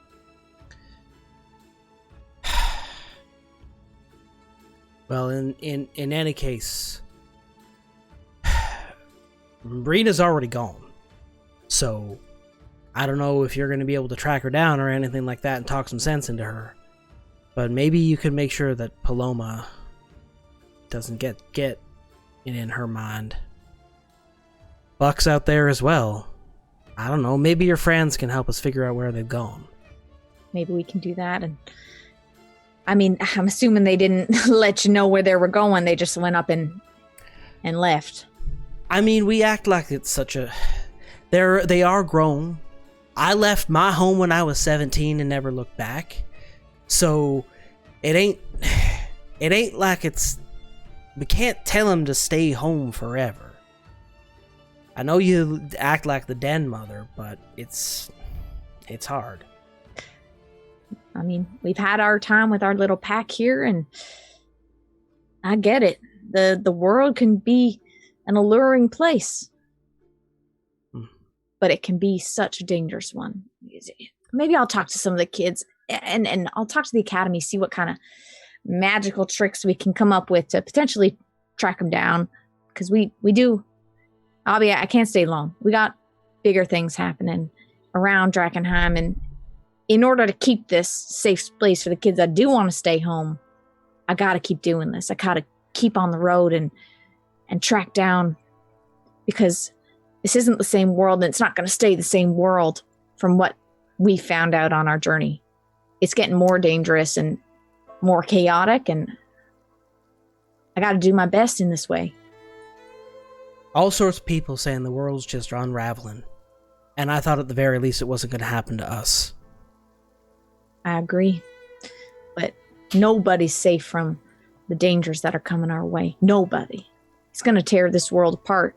And I got to try to stop it. And if I die along the way, then I'm paving the way for someone to take up the mantle to save us. We'll pause there as the two of you continue chatting. As the rest, Wilhelm and Wrath, you're taking breakfast yourselves with River and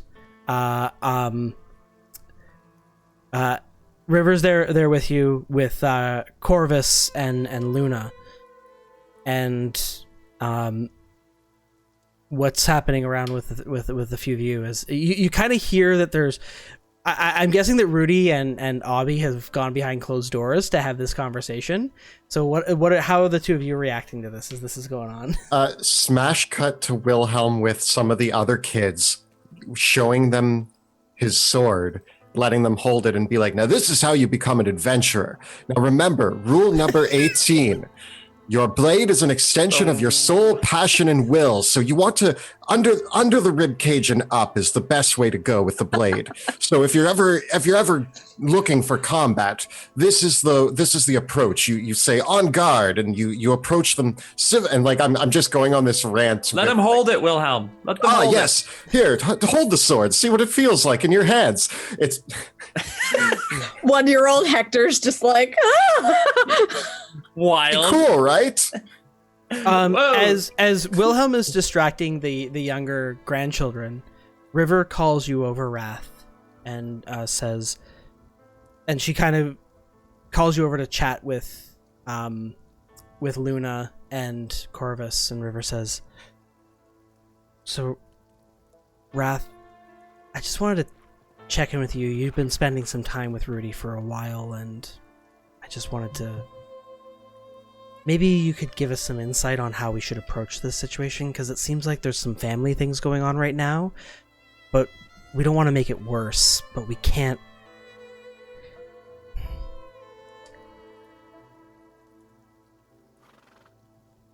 Corvus and Luna think that, well, they know that Rudy's grandchildren are all Mageborn. Congratulations are in order. Well, are they going to see it that way? Yes, she has so many kin. I know that if I had this many kin, I would be proud to send most of them to the academy. And those that couldn't could work the fields. Maybe I can help soften the blow. Which, is it all of her grandchildren? Yep. It's very rare, but do you know where Rudy learned her tricks? Fascinating. I never thought of it. I always just assumed it was some kind of channeling. Well, it's not sources. It's not uncommon. There's, as you know, there's a few ways that people who are not Mageborn can sling a spell or two. What? Yeah. But nothing like a true Mageborn. But Rudy has an interesting bloodline. Her ancestry carries a trace of lycanthropy, which is itself a form of magical contamination.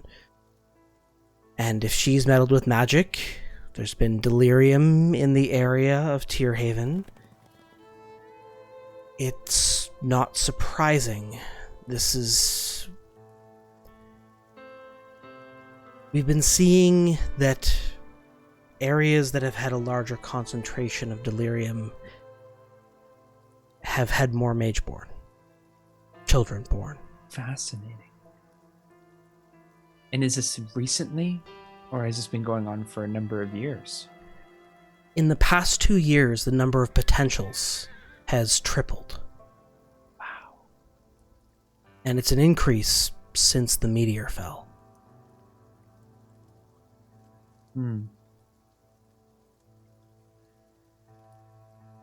Are you able to identify them quickly? Have you had any trouble in some of these smaller settlements, including Tierhaven? No, but we're positive that the 4 grandchildren, including the newborn, are all Mageborn. Now, normally we don't take them till the age of 6, and we won't take the newborn, but it's probably worth considering it now, given the circumstances. I see. Under the edicts, we can't until they turn 6, but we were hoping that perhaps Rudy would, and her children would give us permission to take them early for their safety. For their safety? Yes. Because of the delirium? No, because of the Silver Order.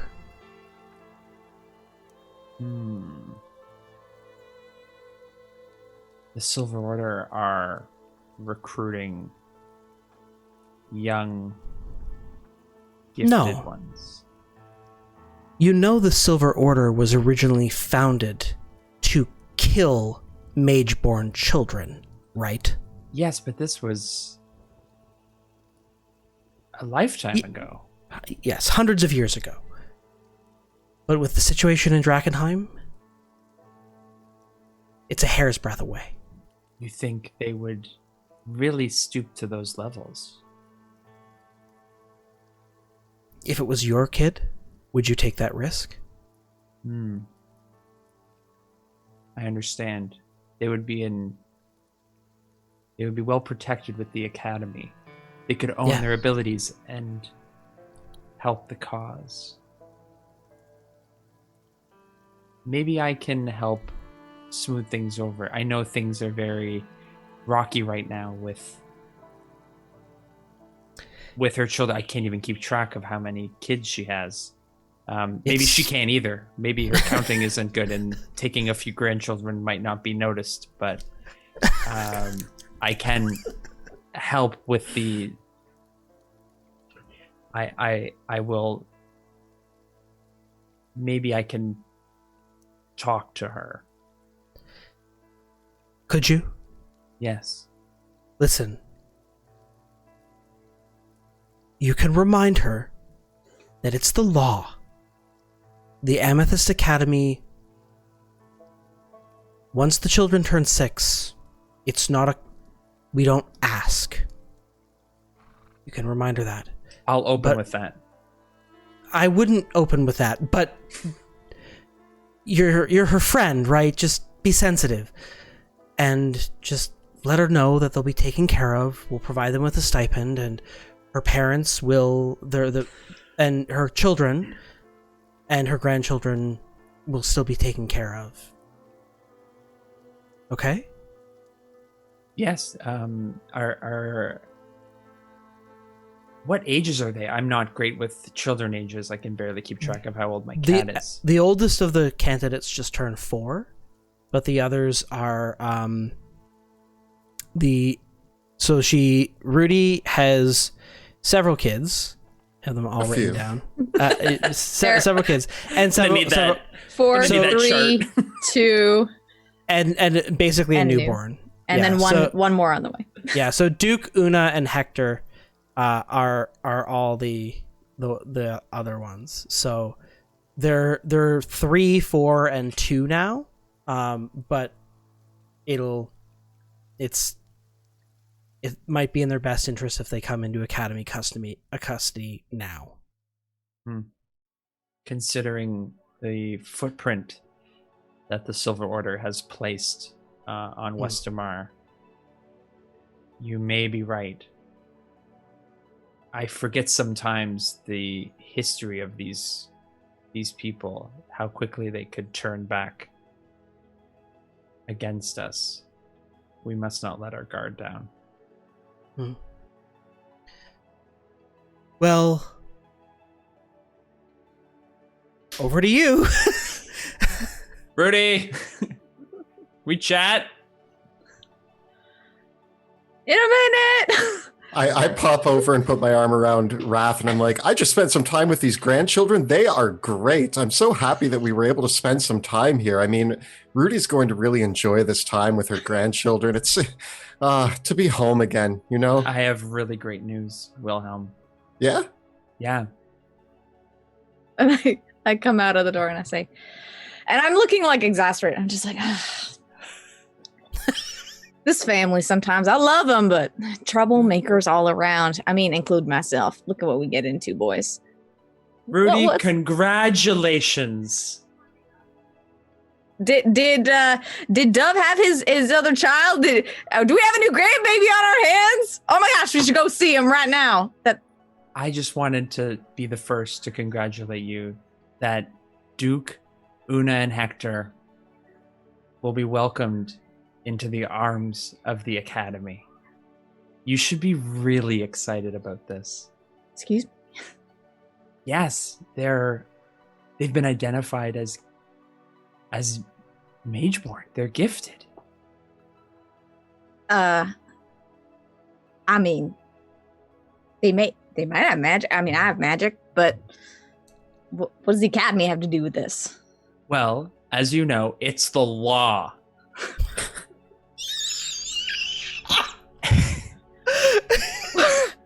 Well, I'm maybe a sheriff and I'm familiar with the law. And you see me get like dark in the face. I'm like, what's the law, Raph? Oh, that they will be taken and trained to be wizards. Maybe not as powerful as I am, but wizards in their own right, to own their skills and to develop their abilities and to master the innate power that lays dormant within them. Isn't that exciting? I'm so happy for you. That the Academy is going to be taking my grandbabies away. And I get real close to him. Like, I get real in his face and lean over.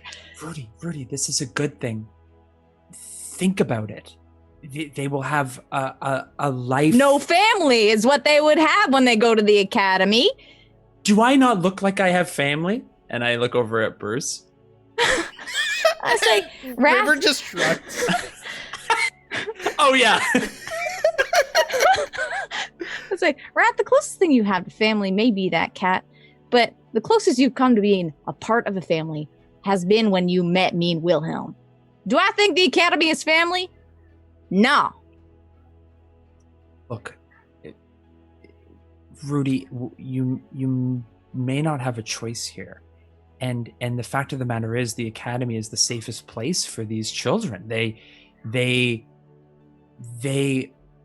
could be a danger to themselves if they aren't properly trained. They could be a danger to others in the community. They could be a danger to their parents. I mean, I've never been a danger to my family, and look.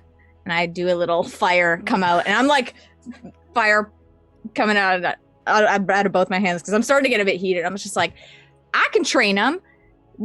Why all of a sudden is the academy interested in my grandbabies? It's Rudy, I think it's a little bit more complex than that. The training requires constant attention, developing these abilities.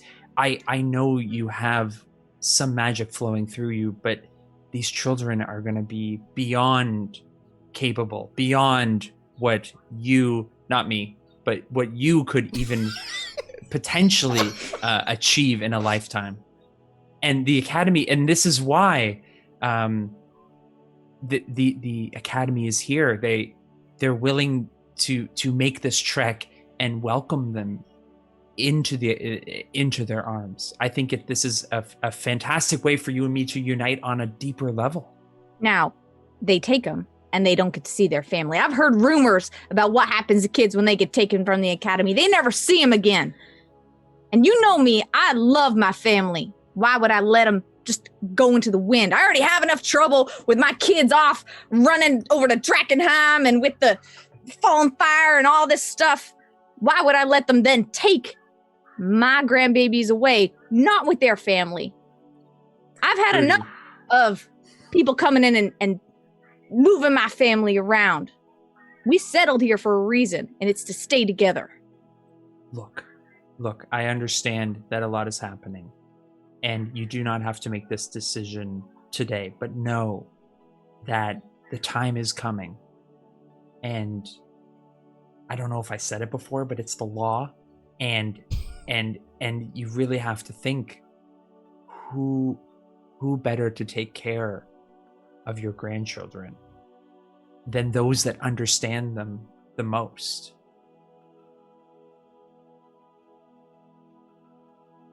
I understand what the academy does. I can respect that you want to keep them safe.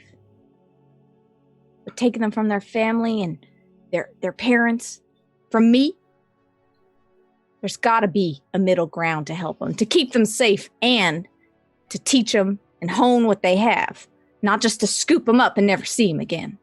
It's not just the law, but it's tradition. This has gone on for generations. Some of the most famous wizards have come from this process.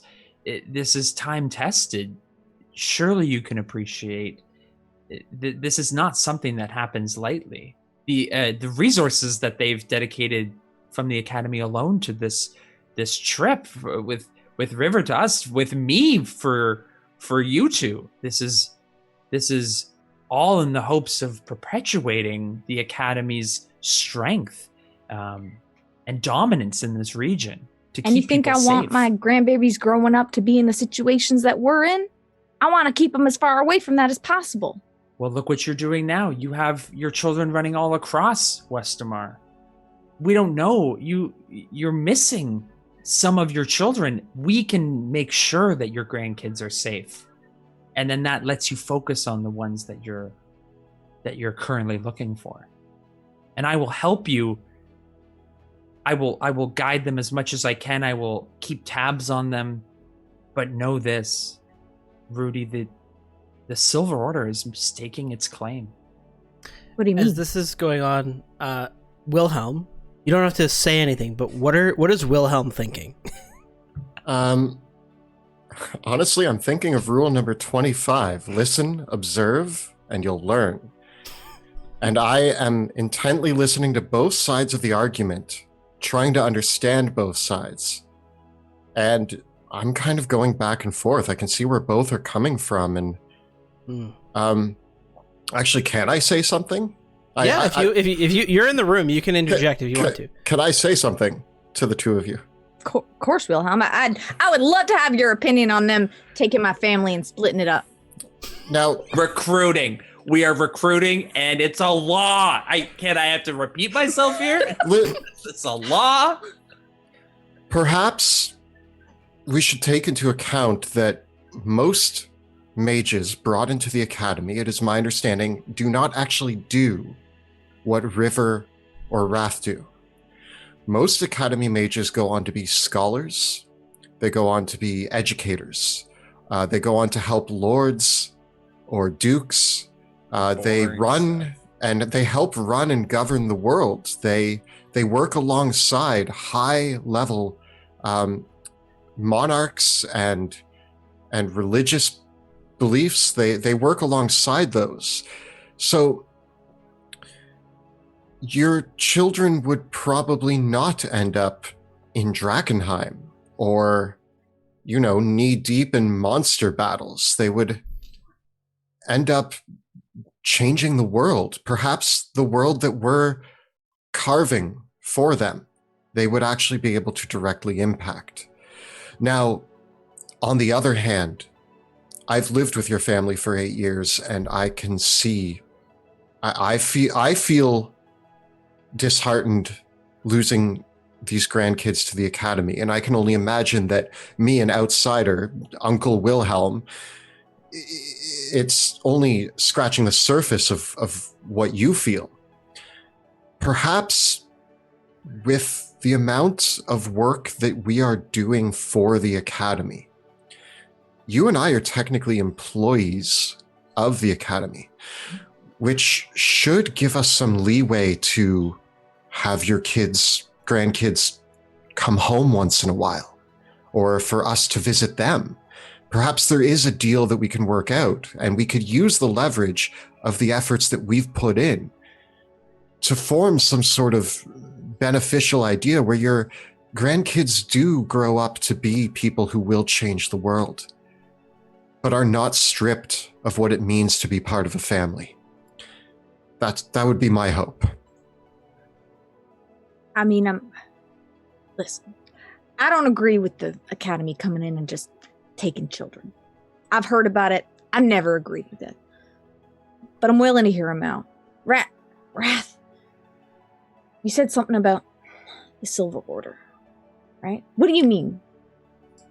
Look, it never occurred to me. But the Silver Order's founding was based on the killing, the murder of the things that your grandchildren are born with, something that they can't control. And the academy can help them. I was an outsider in the academy. I did not fit in, and I made my way there. These kids, they have the potential to be such great things in this world and make a difference, and the academy can help them.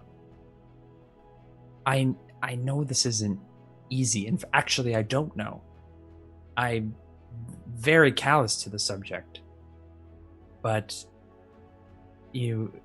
I just hope that you can make the choice on your terms and not the academy's, because something's changing in this world, and as your kids find their own way and Tierhaven becomes something much different than it was years ago, I hope you have some semblance of control over it, and being able to send these kids off and know that they're taken care of might give you a peace of mind. I know that my family's had some history with Illyria. And if it means that they're going to be safe with the presence of these Silver Order Nats coming in, then I'd like to sit down and talk to the Academy. We've faced persecution from the Illyrians before, my family. So the fact that they're mage-born and, well, shifters, to be honest, I'm worried they'll be targeted, if that's what you're saying, if that's why they're here. It didn't occur to me until they mentioned it. Wrath, why would we think that the Silver Order would revert to those? I mean, that's a stain in the history books, is it not? I thought so too, although anything's possible now. I don't want... even have my fingers on my hand anymore, so I don't even know what's going on. I mean, I suppose with Drakkenheim in the state it's in, and the Silver Order being very gung-ho to put an end to delirium, it stands to reason that that's only a few bad ideas away from getting rid of magic. The Academy thinks that the delirium is somehow tied to the resurgence of those gifted, and the numbers have increased dramatically. If the Silver Order believes that this is not someone born gifted but someone corrupted, then it would not be a stretch for them to eliminate it as easily as they do the rocks of delirium. It seems like a poor train of thought, but not an unreasonable one for a Silver Order group to start believing. I don't need my family being targets not only because of history, but because of their magic abilities. Listen, I'm not going to make any decisions for my kids and for their kids. I need to make sure that they're informed of exactly what's happening here, but Tierhaven might not be safe for them anymore if it means that the Silver Order is going to come in and find them. I'd rather them be safe at the Academy, but I mean, it doesn't mean I have to like it that my family's going somewhere and they're going to be apart. But maybe we can, like Wilhelm said, find a middle ground to protect them, but also help them. Wrath, when you want to bring in the Academy recruiters to talk to Rudy, it's up to you. If you feel... Let's see what they have to say. Again, the reasoning is at least we can get ahead of it. There is no decision that needs to be made today, but the sooner we make it, the better. I'll listen what they have to say. I mean, thank you, Wrath, for talking me down. You know, I get so fiery when things like this come out of nowhere, and especially when it comes to my family. I want to do what's best for them. You Reflecting know that. too, I probably shouldn't have led with "it's the law." I'll remember that for next time. There you go. Learning opportunities. I'm trying. Corvus Greysky and Luna Mumph enter, and they say, "Is it all right for us to chat now?" says the stern-faced Corvus Greysky. Only if you get a little bit more chipper. You know, I want to make sure we're in our best of moods when we're talking about this. Understood, madam. I will be frank. We discussed this at length, and myself and Luna felt that it was best to speak with you first before we made this decision, as we are making a slight exception to the normal procedures. Well, I'm glad you did. You might not have your head if you just come up and take them. Thank you, Wrath. Rudy, our magics and our mages have determined that your grandchildren are mage-born. This is not unsurprising. It It definitely seems that from our calculations that your family has a recessive Mageborn trait throughout your entire bloodline. Thus, your children, being pureblood shifters, are the Mageborn trait remains recessive, but your grandchildren, having now married and had children of their own with humans, with non-shifters basically, it's caused these traits to emerge. The likelihood, of course, is that as well, we know that one of your other children is also expecting. We suspect that there's a greater than 75% chance that that child will be Mageborn as well. Under the Edicts of Lumen, the Amethyst Academy has the authority to take your grandchildren into guardianship upon the age of 6. We've come early because we are concerned of the presence of the current state of the world.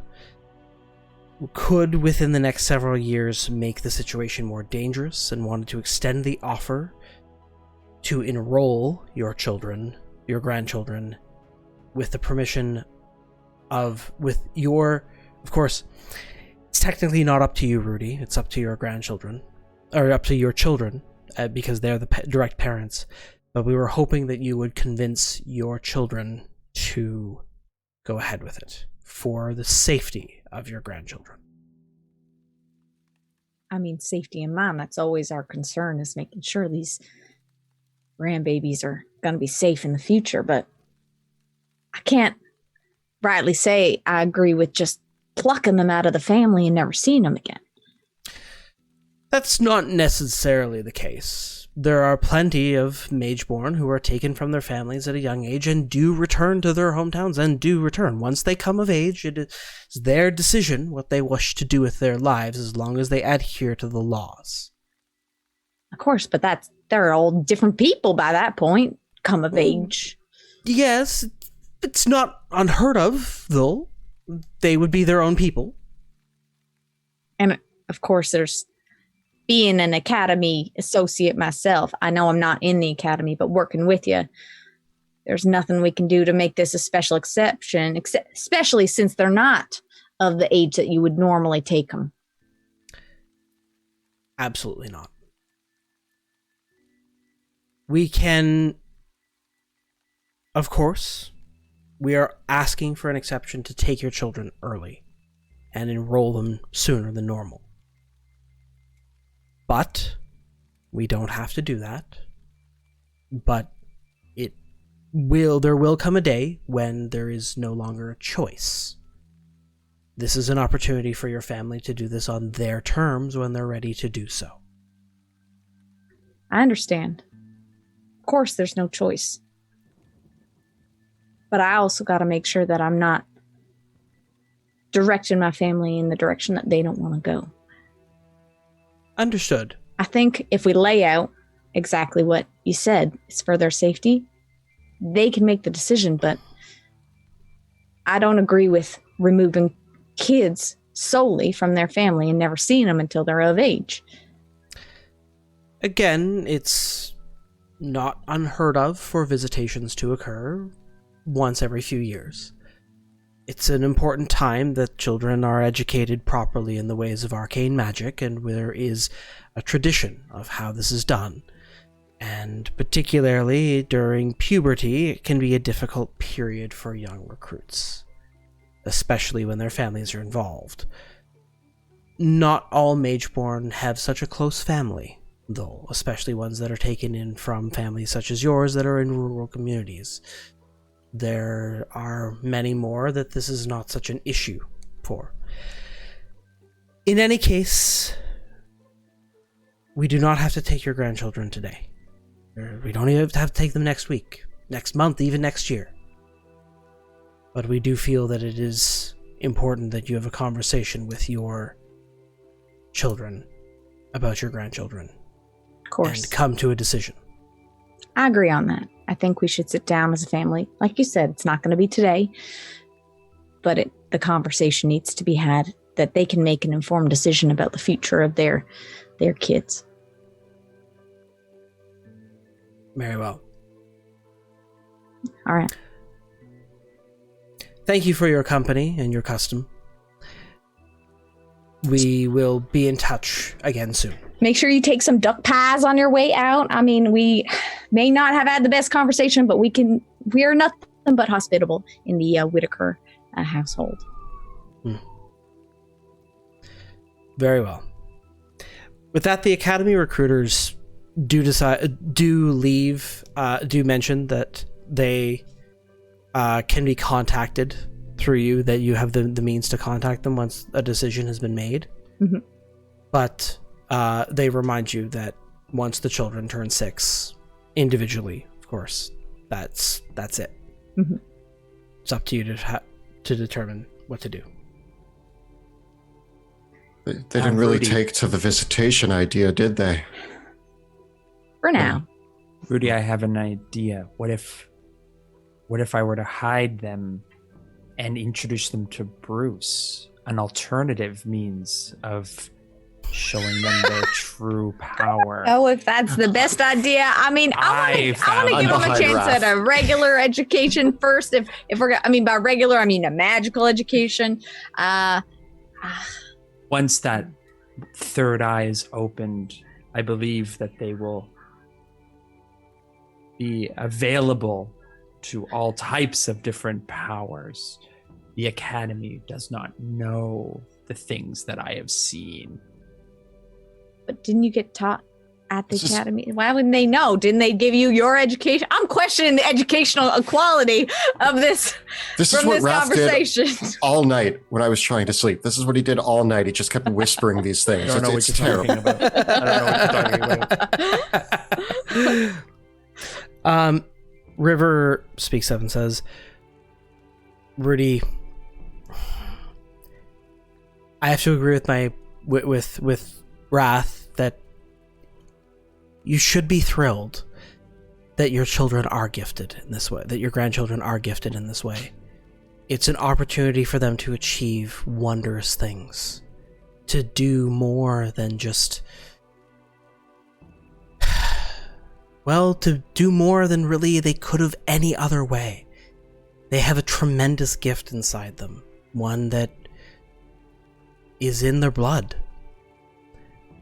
But I understand, and I have to say, for what it's worth, you have a comfortable life out here, but think of just all the things that they'll have in the Academy. The Academy really will provide wondrous things for them. So they'll be in good hands. I never want to hold them back from the opportunities that they could have a better life than what they would have in Tierhaven. But I always question, and maybe I don't have the answer to this now, but is it a better life without your kin? Is it a better life away from your family? Who knows? I know no other way, so I can't really speak to that other than my family is my life, so I would do anything for them. I don't really know myself. I grew up in the Academy, so I can't tell you. I've had a lot of colleagues who were and weren't. I had a close friend of mine who, he grew up in a small town that feared him, that vilified him, that told him that he was a monster. And so he was rescued from that place by the Academy. And I mean, his powers were scary. And if it wasn't for the Academy, I don't think he ever would have been able to get control of them. He barely can even today. But if it weren't for the Academy, he might have done some terrible things. Sounds like. Although, well, even more terrible things. Sounds like he was in a rough spot. And I'm sure that your friend wasn't the only one that the Academy saved that way, but it's hard seeing that it's not quite that way for my grandkids. Look, Rudy, they may not have you, but they'll have each other. That's true. I guess. I guess the best thing we can do right now is, well, while we figure out what's best is try to make this world a bit safer for them, so that way they don't have to get into situations. They don't have to be a part of this mess that's Westmar's in. Again, of course. Yep. As the... Yeah, go ahead. So, there's no option for us as the Dusk Wardens to have higher visitation rights, or for Rudy to be closer with her family. We're securing elven ruins for you. We are we're curing delirium issues. We're doing everything for the academy. And it seems strange, like you were born in the academy. Listen, that might be completely possible, but if you're thinking that they're going to come home for summer vacation, you got another thing coming. Oh. At least the Duck Festival. I mean, that's one of our most important holidays around here. And can you imagine going years without having the Duck Festival? Look at from what I understand, they're probably going to be educated in the Eastern Vale. It's at Paradox Castle, and I see no reason why Rudy wouldn't be able to visit them there once in a while. But it's not but them coming home from the academy for even a few days, that just wouldn't be an option. If I want to see a silver lining, at least the Eastern Vale is quite far from Drakkenheim, much further than we are now. So perhaps them being educated and trained away from delirium and away from this madness. River says, Rudy, I'm very sorry that there's been so many things. I hope that this was going to be a happy occasion, and I want you to know that I didn't know that this was going to happen when we came here. I mean, if one thing that the Whitakers are good at is causing a ruckus, and gosh, we came home to a ruckus, didn't we? I'm ready. We will be able to head out to Emberwood Village when you're ready. If you want to take the rest of the day to wrap things up with your family before we go, that's fine. I think I'll have a few goodbyes and a few good meals, and I think we'll be ready to continue. We can't forget, my family's important, but so's this world, and we got to go do our thing. Right, boys? They're going to be mages, Rudy. Perhaps while you finish up with your family, we can give you some alone time with them, and Wrath and I can head to his tower, and Wrath, I can help you grab anything you might need, and Rudy, give you some time. Thank you, boys. Mm-hmm. It's messy. I forget. I mean, I was there months ago. We destroyed. Things attacked us. It was bad. I didn't even clean. I didn't even really sweep up. I'd be surprised if your tower is still standing. Was there someone big who wrecked the place? Yeah, we tried to help. we tried to help. Oh yeah.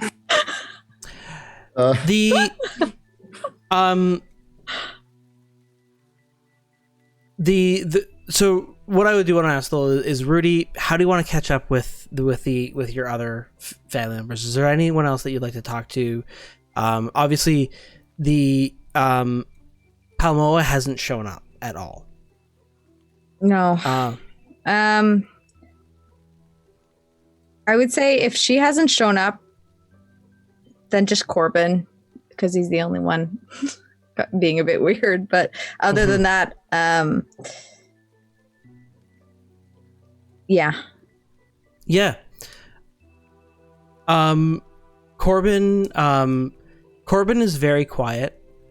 And all he says to you is, after a bit of time of just trying to coax words out of him, he says, "Do you know about Una?" I know. They're not going to take me, are they? Why would they? No, they won't take you. And he says, okay, I don't want to go. That's all. All right. I mean, keep it to yourself. And we'll see what we can do. I mean, they seem to have ways of finding it, but if they haven't found you yet, honey, don't worry. If you need to get out of here to get off the trail, I understand. But no, your dad and myself will protect you if you need it.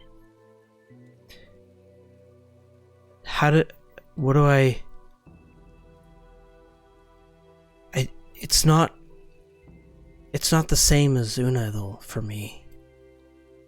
She just does it. She has a gift. She has a knack for it, just like me, you know? You had to work a little bit harder at yours, but... Says, okay, Mom. All right. Now just tell me one thing. You're not, and I point to Wrath, or towards Wrath, so say, Wrath seems to have a relationship with his cat. You don't have a relationship with a cat, do you? No, it's just whenever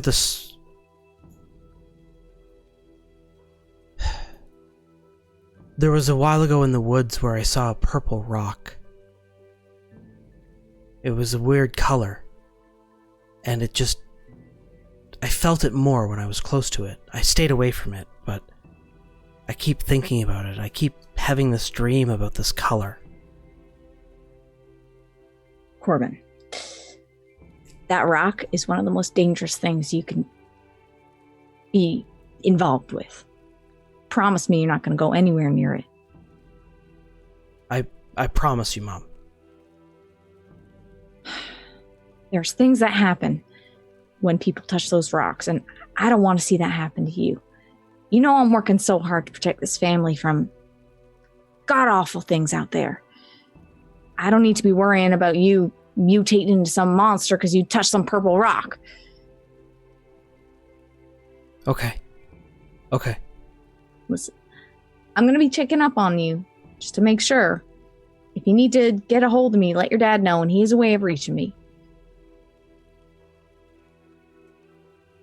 That sounds okay. All right. Help your dad out around the house, and I'll be back as soon as I can, okay? All right. All right.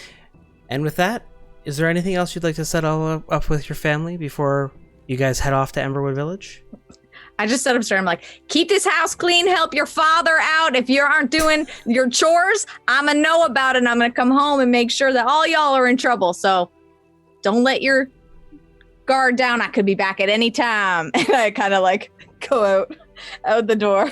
Be like, I love y'all. Bye. All right. With that, River prepares the teleportation spell once more, pointing at Wilhelm. Take the tooth out.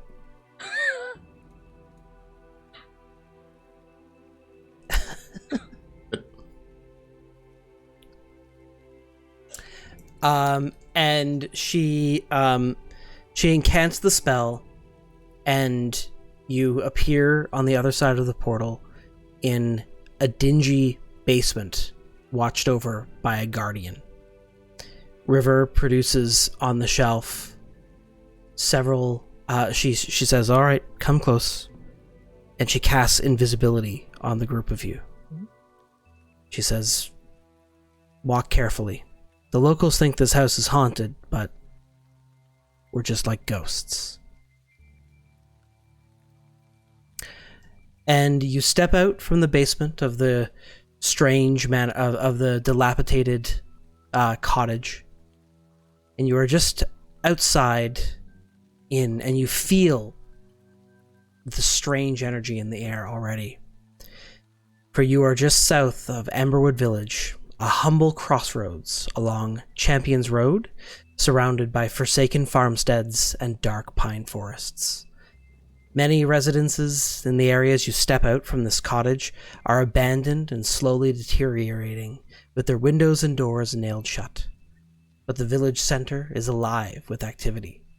There are conversation, laughter, and music resound from several taverns along the main thoroughfare, and amidst a bustling market square, there is a small crowd of adventurers, merchants, and prospectors, busily trafficking all manner of weapons, equipment, coins, treasures, and a few strange glimmering crystals. Yet, even from the center of town, glows the light of the sacred flame from a modest stone chapel. Welcome to Emberwood Village. Can I see Drakkenheim from here? The sun is beginning to set. The sun is beginning to set in the respect that the cloud cover overhead is beginning to dim. And just far in the distance, you can see the octarine corona of Drakkenheim itself. It's because Drakenheim proper is about 5-8 miles away. You can't quite see the city from Emberwood Village, but you can make out where it is. Yeah. Even this feels too close for comfort. Sacred spirits. It's look at it over there. The aura. We only got a glimpse of this crystals that we've seen. We got a bit more in Ash Bay, but Drakenheim. I mean, this place looks alive, but if you look at the buildings, the trees, there's nothing living here. It's beautiful. As River says, "All right, I'm just gonna drop the spell. Just come out around the side here and just act like you walked into town."